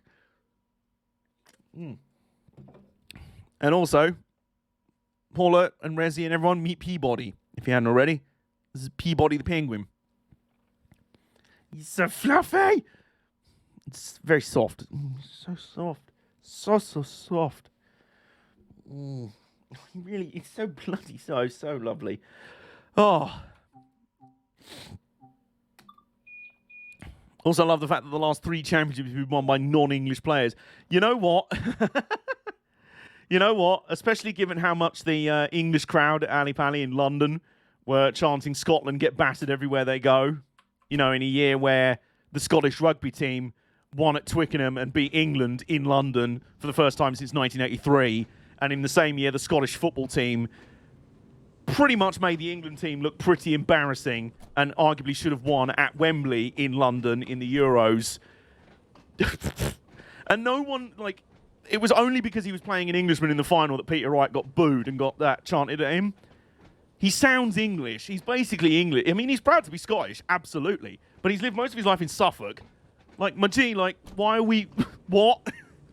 Besides, you're only making him stronger by doing that. He's literally one of those people that's just like, you want to chant Scottish shit at me? Okay. Bang, that's another 180. Bang, I've just checked out. Yeah, and I've won, so well done. But it was funny in a way, because at the end, when he finally did win, it was like all the crowd went, oh no, wait, we do still like Peter Wright, really. Yeah, Peter Wright, we love you. And I did feel for his opponent, Michael Smith, who's been to about 4 or 5 major darts finals, including a World Championship final, has not won a single one. He's yet to win a major trophy. And the poor lad was like openly crying on the stage afterward. It was like, oh, you felt for it. I'm like, you know, I'm always for men, especially in like very manly, masculine sports like darts. Let's be honest. Bully boy is due. Yeah, he really is. Bless him. He just had a bit of a breakdown on the stage, but he was really like the crowd were chanting for him. Peter Wright put him over strong in the post-match interviews. He was like, "This guy, once this guy wins his first major, he's just gonna be thrashing all of us. You just got to work on your doubles, mate." Just patting him on the shoulder, joking around with him.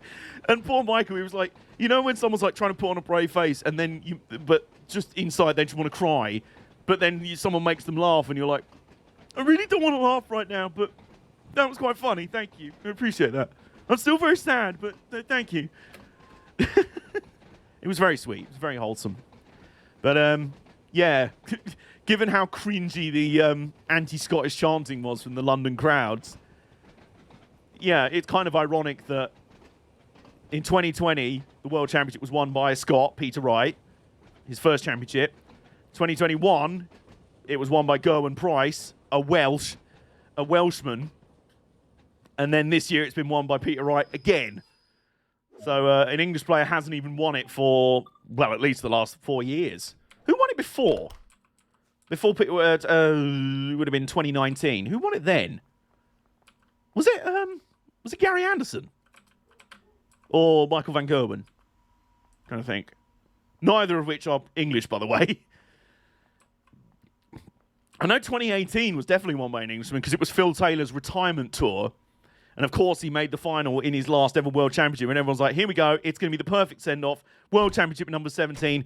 Oh, Who's this guy, Rob Cross, who's just showed up out of nowhere, hasn't even been professional for a year, and he just duppies the greatest darts player of all time in the finals? Oh, that was not the script. Rob, did you not get a copy of the script? No, I didn't. Voltage Rob Cross, so named because he's a former electrician, and he's from Kent. I can't remember whereabouts in Kent. I want to say it's Edenbridge, down near Sevenoaks. But yeah, a Kentish man. And, yeah, that was wild. I think as well, it was just weird how there was so much cringy anti-Scottish chanting at the World Darts Championship this year, when so often it just resulted in Scottish players just doing a madness. Like in the first round, like one of the all-time great first-round games at a World Championship was an English player, a young English player called Bradley Brooks. I think he's only 21, versus Willie Borland, a Scottish lad who I think himself is only like 25. Which, you know, Mr. I'm going to be 30 in 3 months over here. They're just children now. Oh, red signal in 0.6 miles. Oh, that's after stand and deliver. That's after stand and deliver station. Oh, look at this. Very pretty. But yeah, when they were chanting all of that at, and trying to boo Willie Borland in that match, which was an amazing match, by the way. Like, both players played an absolute worldie. When they were chanting at Borland, it went into our final set decider. So what does Borland do? He just pulls out a 9-dart finish. The first ever 9-dart finish to win a game in World Darts Championship history, let alone in like a sudden death scenario. Like, he just pulled an absolute madness out, just like, sit down. Did you really, bless you for thinking that your anti-Scottish chanting was really getting to me there, because it wasn't. Oh, also, oh, gold. Going a bit fast over these points. Hello, we've got another new chatter. Rob Lilly 999. Hello, welcome in. How are you doing? Excuse me. We're just talking darts and driving trains. More specifically, this train. And we're just arriving into Sandown Station at 6:25 in the morning. So it's a bit early. I'm basically simulating my run on the first ever Class 484 train in revenue earning service a few months back. It was the start of November last year. But obviously, we're doing it in the 483s. You know. Maximum. As you do, darts and trains. Try not to do both at once. No, that's a good plan. Oh, gold. No, stop. Oh, I accidentally clicked Westinghouse. Oh, there's another train. Hey. I'm going to have a quick look around this platform, because we've only got a few more collectibles to find on this route. We found all of the maps and all of the ice creams. We are now missing just the Polaroids. Well, there's a few Polaroids and a few tickets. What the? Oops. I just accidentally zoomed in. Yeah, try not to do both at once. No, especially not on the island line. Ow! Trying to throw darts on a 483 train is a recipe for someone to lose an eyeball. Anyway, yep, doesn't look like... I'm not seeing it around here. A new sport, darts and trains. No, I'll be honest, I'm not feeling it. I don't think it's going to be a success. All right, anyway. There we go. Especially as they bounce more than paces. Like, yeah, exactly. And that's saying a lot. Right. Bruding platform 1. Not Bruding platform 1. So, onwards we go. Our quest for the remaining quest for the remaining tickets and Polaroids continues. And over there, yeah, you can see going off into those piles there, you can see the remnants of what would have been the old branch over to Newport and Cowes as part of the triangle. Have I checked Jargay? Can't say I have. I'm not sure what a Jargay is. Harjay.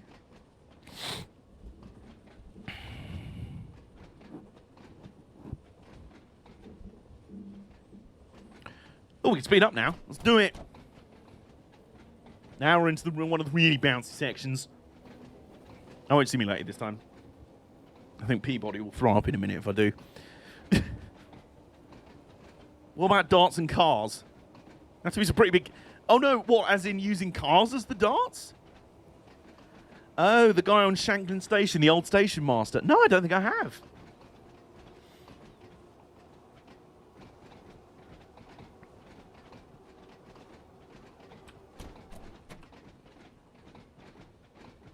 I feel like I need to now, though.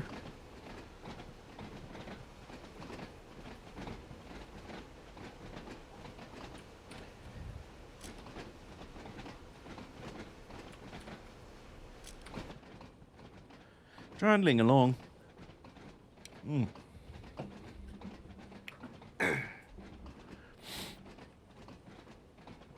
Yeah, this is fitting in quite nicely into a 3 to 3.5 hour-ish stream. A whistle.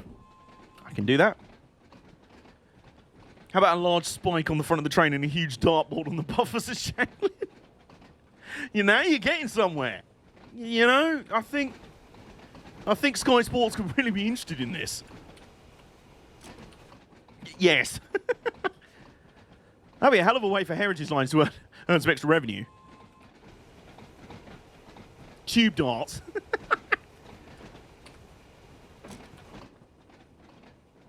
Oh, excuse me. Well, we're slowing down for Breding Station. Not Breding Station.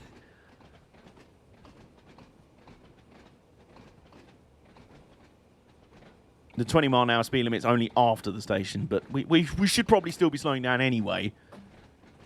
Breding. Breding.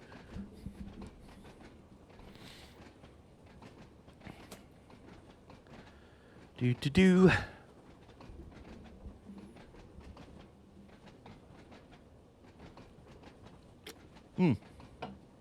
Whistle again, you say? Can do that.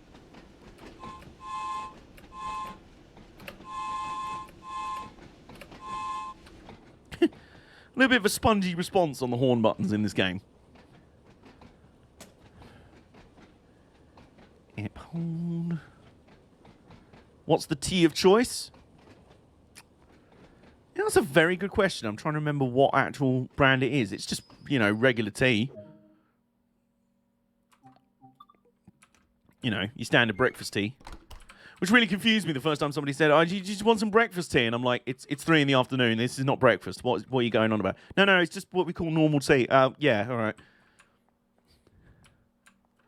I'm just exploring over here. Are there any secret tickets over here? On the currently disused other braiding platform. Although they are bringing it back into use. It wasn't quite running again. You need a torch. I really do. Biscuits. I did have some Domino's cookies. I finished those. Yeah, I did have some leftover Domino's cookies. Gonna head to bed now. Night chat. Go for it, Resi. I don't even want to ask how late it is for you over there. But you go get some sleep. Thank you for hanging out as usual. I really appreciate your company. Hopefully you're all well aware of this by now. Right, so go via location, Smallbrook Junction. Now, I think going this way, it would say stop at location first before go via. It's the other way around where it says go via location, Smallbrook Junction, and then stop at the actual station. But he didn't do it on the way down. What do you think? You think that's... Yep. Smart penguin. Need to get... I mean, he's got a nice hat anyway, but I'm almost tempted to find like a little train driver's cap for him. He could be the sort of penguin for all adventures. He's just the adventure penguin. This is the hat that says, I'm ready for all adventures. Rally co-driver penguin. Train driver penguin. All of these different things. All I know is he's very soft. He's very, very soft. He needs a little D78 maquette scarf. Perfect. There we go. Yes. Absolutely spot on. Is that an eating popcorn emote, JBS?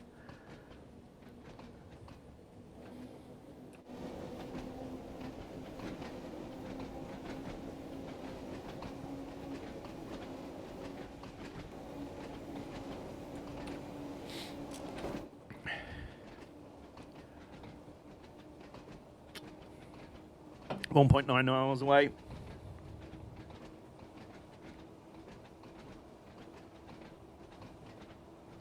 We were just going full emotes mode now. I'm down for it.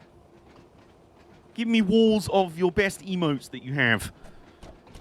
With a penguin, yes. Excellent. Yeah, bonus points if they're penguin-themed emotes. So soft. So soft. Honestly, it's like a happy stim thing, like just like a nice sensation. Make him a little Lando shirt.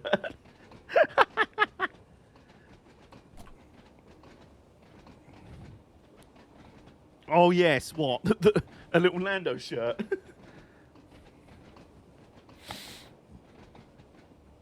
do. No, brakes. No, we're good. Ooh, we can go slightly faster. Is that what you're saying? Speaking of penguin. Well, are you having a penguin biscuit or what? Oh, yeah. I'm just trying to reenact the Churchill dog. Oh, yes. Is Peabody the penguin very soft? Oh, yes.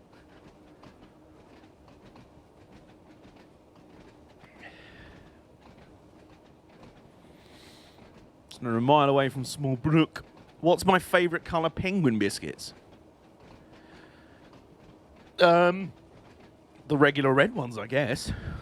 I wasn't aware. Are they like different flavours? Yeah, I'm just like a vanilla, just regular chocolate one.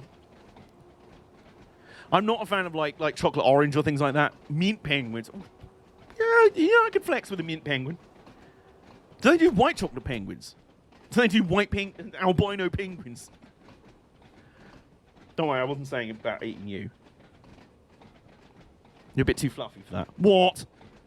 They're all the same flavour, but often... Oh, okay, so they just had different coloured packaging. Right, okay. I seem to remember blue penguins at some point. If they don't, they bloody need to. What's that? White chocolate penguins. Oh, shoot. Some slowing may need to happen. Yes. Yeah, no, I would agree. Albino penguins need to happen. Okay, we're coming up on Smallbrook Junction again.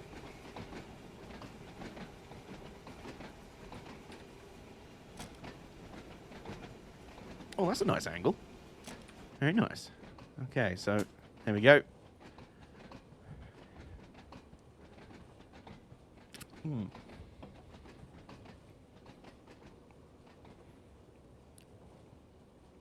Once again, we have actually, if anything, slowed down too early.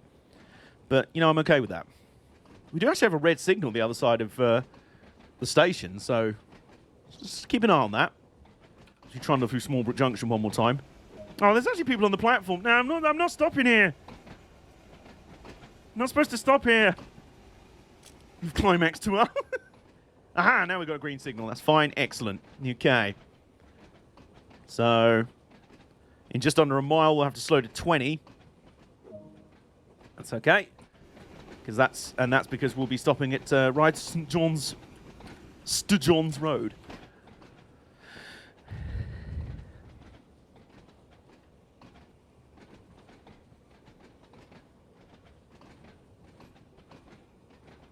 It's the ultimate like stress reliever as well. Oh, whistle! I can do that. Toot toot. How did they all get to Smallbrook Junction at 6 a.m? I've no idea. We didn't stop here on the run down. Did they just pass out on a late night ale train on the Heritage Line? They've just slept there all night. On the platforms in the station building at Smallbrook Junction. They passed out on one of the... They were running like a real ale train on the Heritage Line, and they were just like, yeah, this is really nice craft. What time does the Heritage train start? Probably not till like 9 a.m.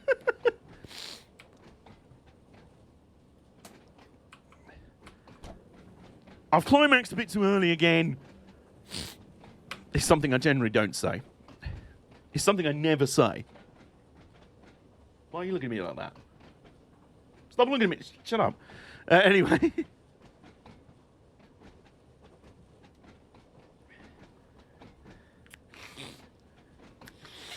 There we go. Right. So, Yeah, we're coming up. Maybe they were looking for Coombe Junction Halt and got lost. Very lost. You'd think halfway across the Solent they would have been like, wait a minute, why are we actually... Isn't Coombe Junction Halt still on the mainland? No, it's over here. No joke, penguin bars are banned in Canada, along with Urnbrew and Marmite. You what? I didn't think the Canadians would want it to ban anything. Oh, I'm very sorry we banned that thing. How dare we?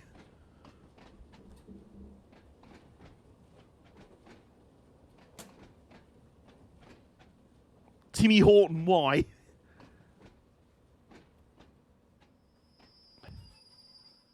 There we go. Lovely. Unlock the doors. Have a quick scout around here for hidden things. Searching for evidence of hidden things. What the... Oh, you sneaky... That is right, okay. We really... Those tickets can literally be anywhere. Is the final one actually in the back pocket of a passenger on the platform? That's the hardest one to get. That's like elite tier.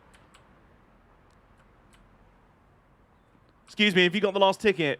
You got the last ticket? No, it's actually mine. I'm traveling with it. Fuck off. There. And Real Cadbury are banned in the States. Oh, you just are no fun, are you? Real Cadbury, you're just missing out, really. Real Cadbury is the shit.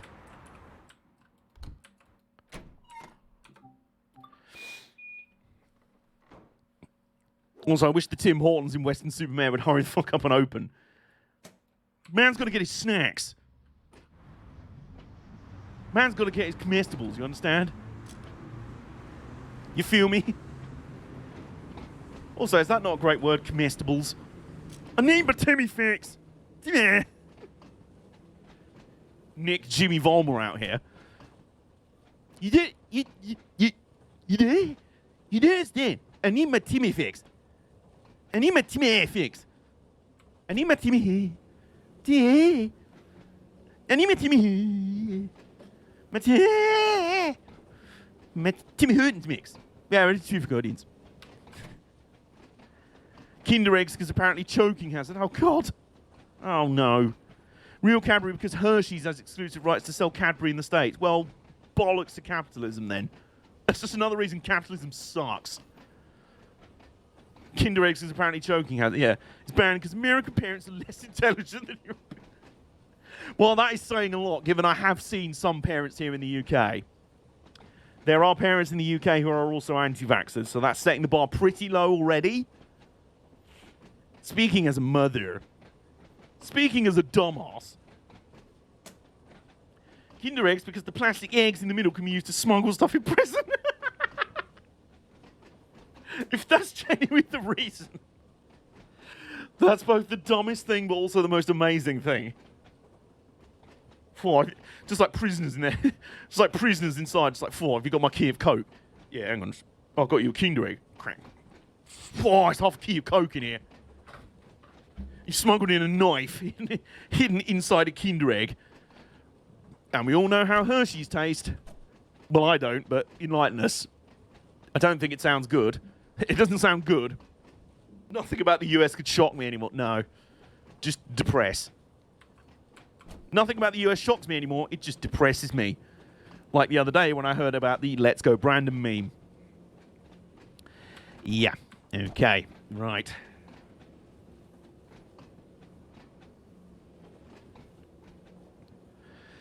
So, coming up on the penultimate stop on our final run of the day. Well, the morning. Ryde Esplanade is just up here around the corner. If you haven't had Hershey's, be happy. Don't worry. Don't eat Hershey's.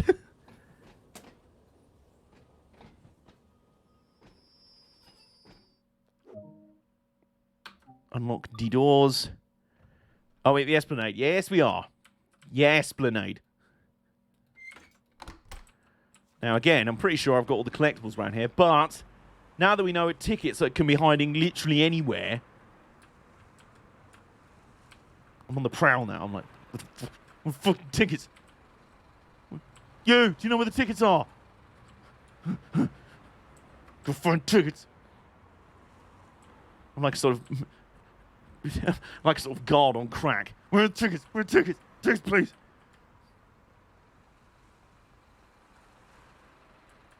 Would surprise me if it's actually on the other platform. You know, the platform that's not even in use anymore. And that's where the old subway would have been. Oops.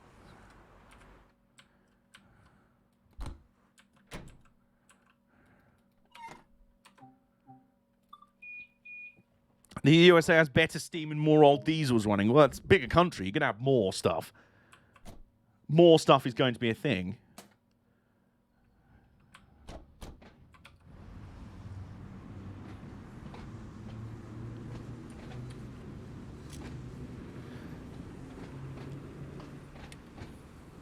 All right, so are we ready? One more run out across the sea to the pier. One more run, one more drag race. No! Please! Why are we only doing 20 miles an hour? Anyway, abandoned tramway down the middle. The lovely views in every direction. We actually have less steam. Can we send it into the sea? No! I don't want to send our train into the sea. Oh, you mean the car? This is like force... Use like a force push.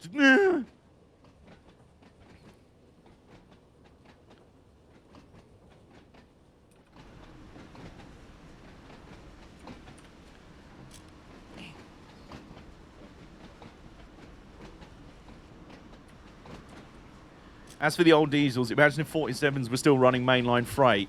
Oof. I mean, 37s nearly are. Oh, we need to slow down. Some slowing needs to happen now. There we go. No need to panic. Don't panic, Mr. Mannering.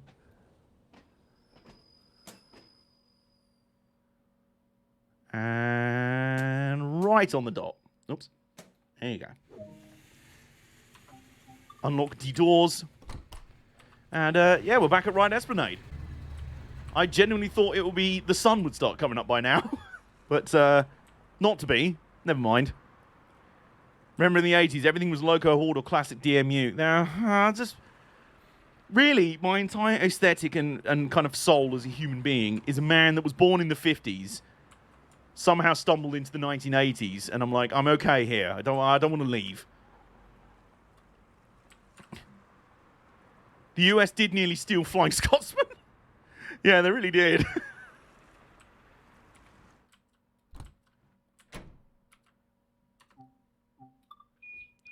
Okay, so, yeah, that should do it. Hey, there we go. Take a seat on the Long Island Railroad. You'll be wondering how commuter train seats can feel like not ironing boards. Wow. 3rd gold medal in a row. Look at that. You did a thing, Peabody. Well done.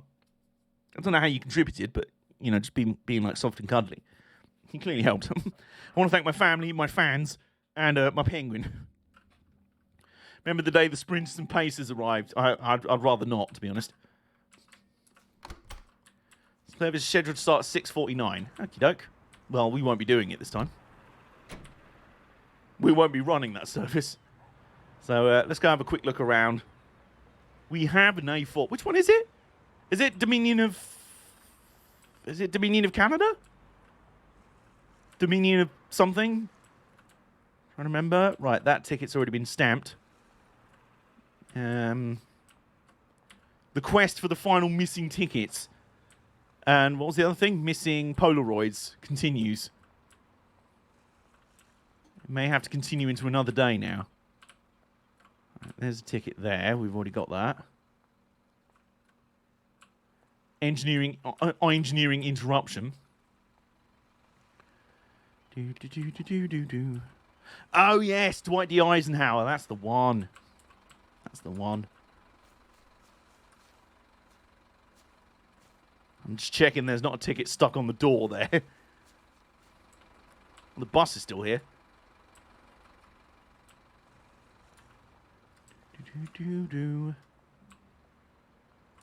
I wonder, is there a Polaroid camera looking out over the sea? Or the pier up that way from in the car park? Maybe?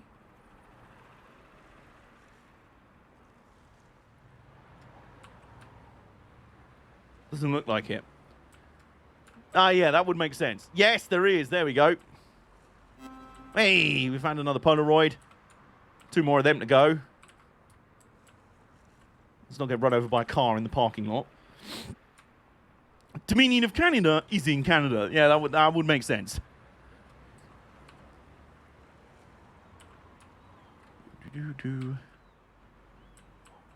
Where's those tickets? The tickets. I must know. I gots to know.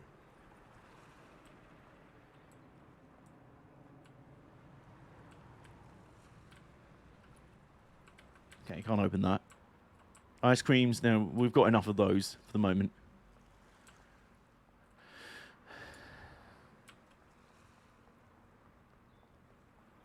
I'm wondering. I will have to do a bit of investigating here to actually find the remaining collectibles in this route. There's just, like, most of the time I'm like, there's so many of them. I'm like, but on this route I'm like, there's actually, we've come close to getting all of them in one go. So that little, like, bin or something. All right, we've got that Polaroid there. Oh, in fact, to be quite sneaky here. Look, I'm a member of railway staff. It's fine. There we go. Easy. Yeah, we got that one.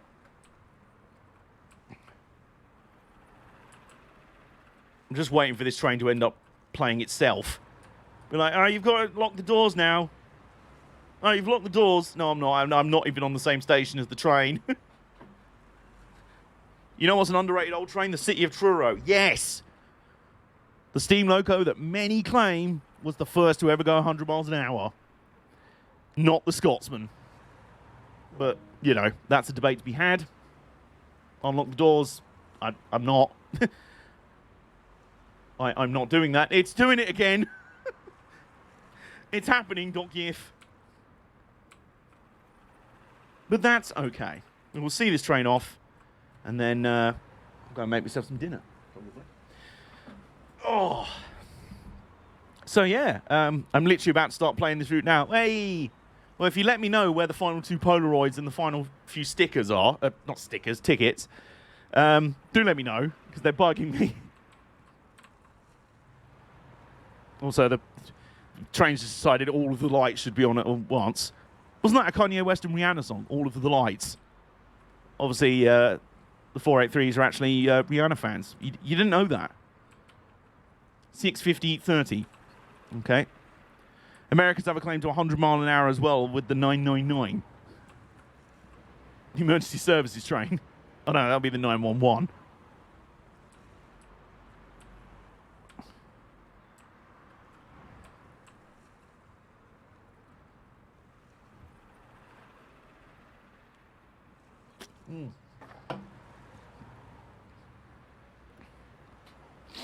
Okay, so...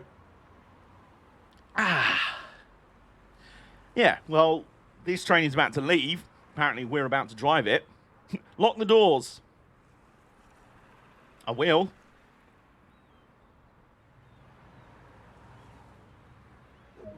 There we go.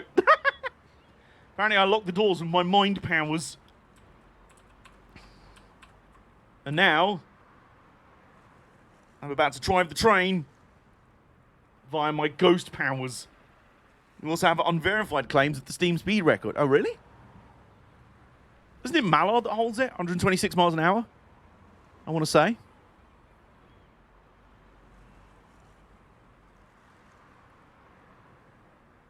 Now, here's the thing. Is it going to drive on its own? The one earlier did.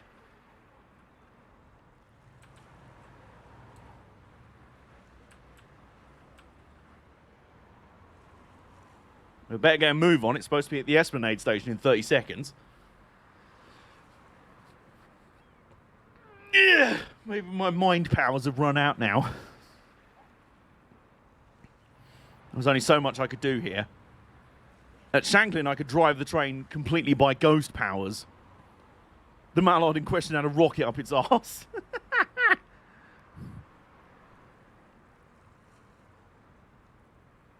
Yep, I think the sea is interfering with my ghost powers because there's no way to drive the train by astrally projecting. Unless it suddenly teleports over there. I would almost not put it beyond this game. Although technically Blue Peter is the fastest ever by going 150 mile an hour leaving Durham, even though it was just pulling out. What? I'm very confused.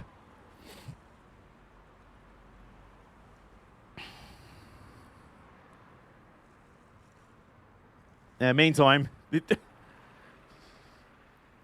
train's destined to sit here forever. Excuse me, you're actually going to move. I usually go faster if pulling. Oh dear. Do I have to close the doors first? Do I have to shut down the other cab before it slipped? Oh, I see. Right. Okay. Yep. I'm with you now. Do I have to shut down this cab for it to, even the AI, to start driving it? I might do.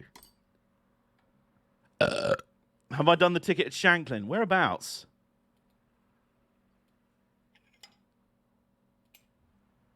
Right.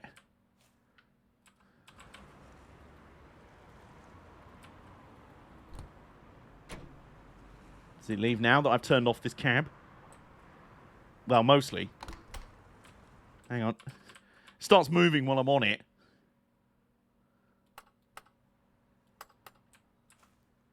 Okay, yeah, we have definitely. It has the correct lights on it now. Alright, you can go now.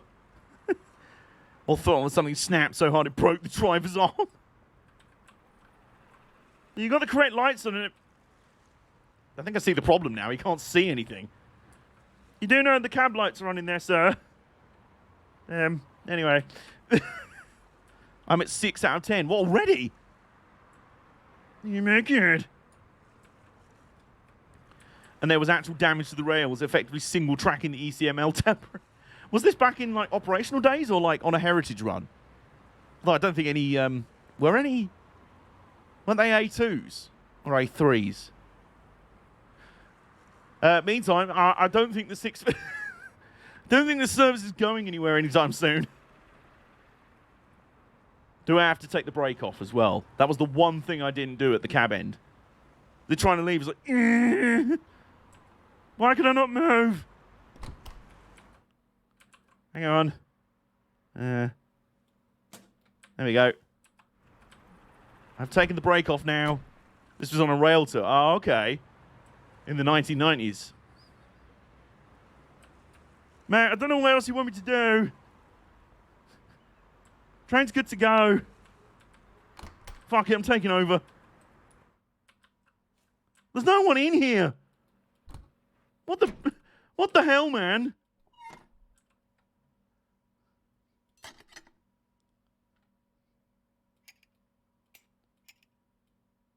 I'm just going to end up driving the service myself. Fuck it, I'm taking over. Oops, no, that's not what I meant to do.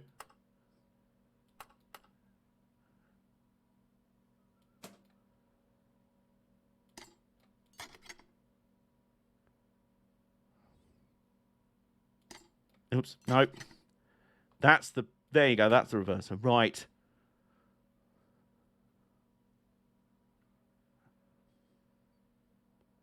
So the master... Yep, that's all on. Right, okay. No, I didn't mean to do that. Right. It's literally set up ready to go. Does anyone want to drive this train now?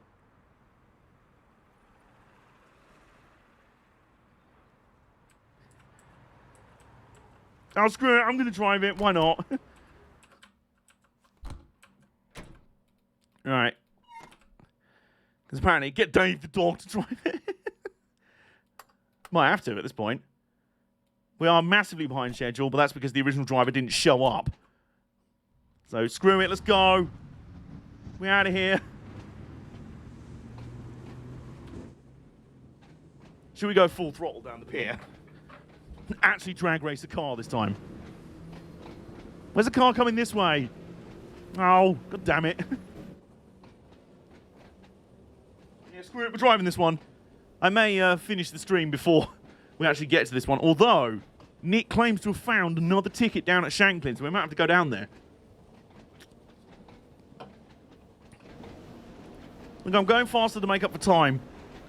Because, yeah, the actual driver that was going to take over the service got seasick on the ferry over. Tagged you on Discord. 10-4, man. Although, if we do head down there, you could just show me. Whoops. Or what I might do is hop off the train here at the Esplanade. And,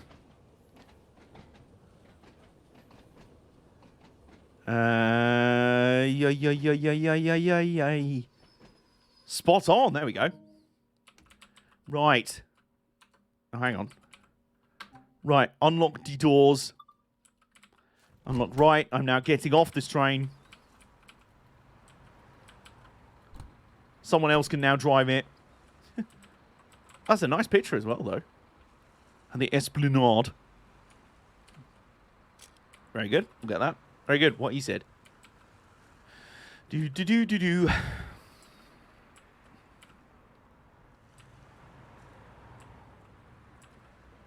Thought matrix sign's not working, but, you know. You don't need them. You don't need them. Lock the doors. No. Shan't. Someone else can. Train ain't my problem anymore. See, I haven't actually looked around inside. Matt says you should come to Switzerland. Fundraising Matt Peddleston 2017-2. Now that is actually one of the guys behind the with Dovetail Games. That's quite cool. The world famous Orosa line made in Scotland from rivets. Shop here at Rivet. Check out Rivet on YouTube. That's very okay. I kind of respect that. I like the meta in-train advertising. Special effect, the gamer's charity. Yep, cool. I like that very much. Also like those. That's a very satisfying clonk of the doors. Like that. Yeah, I appreciate this kind of meta advertising inside the train. It's like, Rivet Games are the people that made the game, so how about we advertise ourselves inside this train? You know, I respect it. I do respect it. This train really doesn't want to go anywhere without me, does it? Well, it's going to have to, quite frankly. And while Southwestern Railway tried desperately to find a replacement driver, because I'm now off shift, I'm going to go over and find some breakfast in the town. Yes, I do want to give up control. Yes, finally. There we go. We finally achieved it. There we go, at last. So off it goes. We'll watch our train. Ah, the sun is just starting to come up. Kind of golden sky there. Look at that. It's lovely. All right, so off goes our train. At last, someone has taken over. We found another driver for it. And off it goes down into the Ryde tunnel. Over there's the hovercraft terminal. There's the footbridge over the top there. We'll see it disappear into the tunnel. Eventually, there you go. And in it goes. Right, so that'll do it. We got there in the end. We have been playing today a nice round of tea and trains. I hope you have enjoyed our cozy tea and trains stream as usual. Today we have been running on the Isle of Wight Island line. It's taken us a hot minute to get here, but, you know, finally made it. Oh, I didn't know you could go around the outside here. Is this where the tickets are hiding? No, just ice cream, which we've already got. And so, yeah, I'm going to go into the town, find some breakfast. There's actually a really nice bagel cafe. Like, everything's like, most of the stuff they serve in there is like bagel-based. Lovely. I think I had breakfast in there both times. Both days I went to the island second time around for the 484s. Because I was staying in Shanklin the first time around, but I stayed in Ryde the second time. So, yeah, that was lush. Tees Valley next. Maybe, probably, more than likely, because it will still be within the Isle of Wight trilogy. We might, I don't know if we'll do more of this, though, because we've kind of reached our limit with the Island line in terms of playing on it. We've done up and down. I mean, how much more can we really do? But the next route that we'll be doing aside from this one will probably be the new Chatham Mainline 4 Train Simulator. My home route. So, excuse me. So, yeah, we're going to have a bash on that. Might even check out, see if I'm finally going to front up some money for Armstrong Powerhouse goodies. Normally I'm just like, they are just so expensive for what they are. I know they're amazing, but oh my god. But, yeah, we'll see. For the meantime, we're going to head into town, get some breakfast. And what does that mean for us in the real world? Well, that means we're going to quit out the game. And we're going to go and find someone to raid. Who's raiding? Who's going to be our first raid-E of the new year? Raid-E? Raider? Raid-E? That's a very good question, because there's basically no one streaming right now. On my follow list, anyway. There is a friend of the channel, Mod Rezi. His pal Kurarak is streaming right now.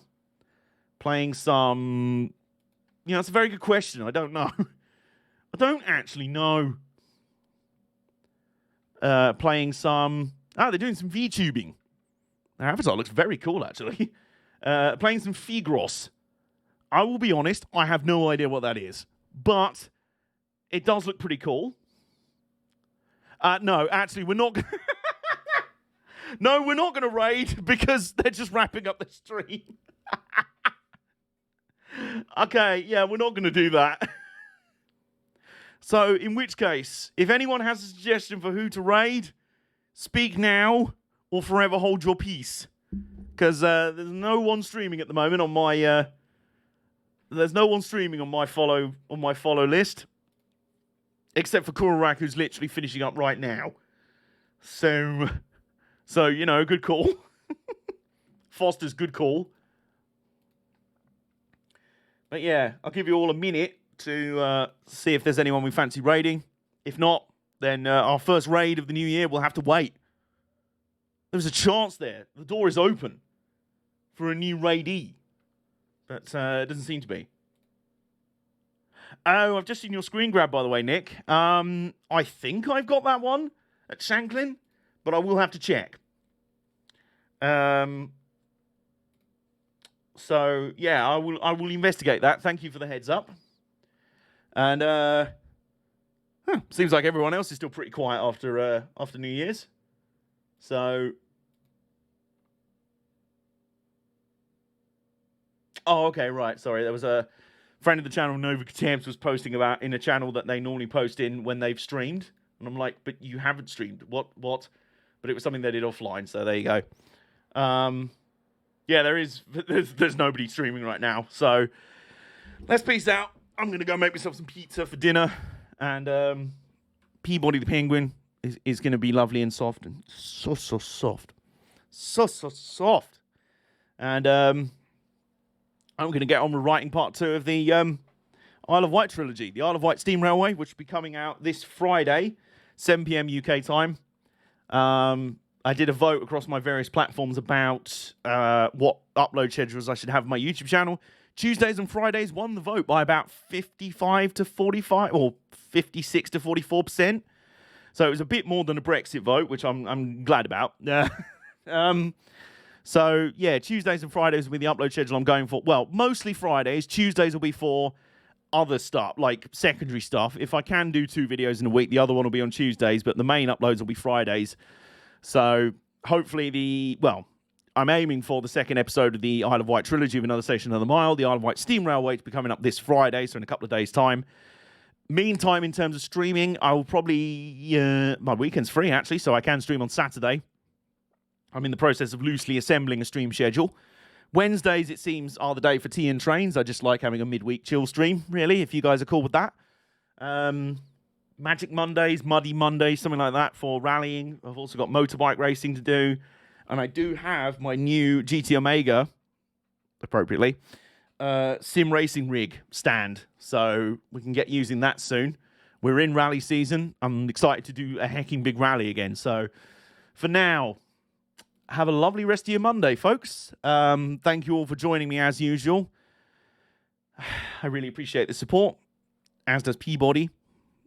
And we'll both see you later.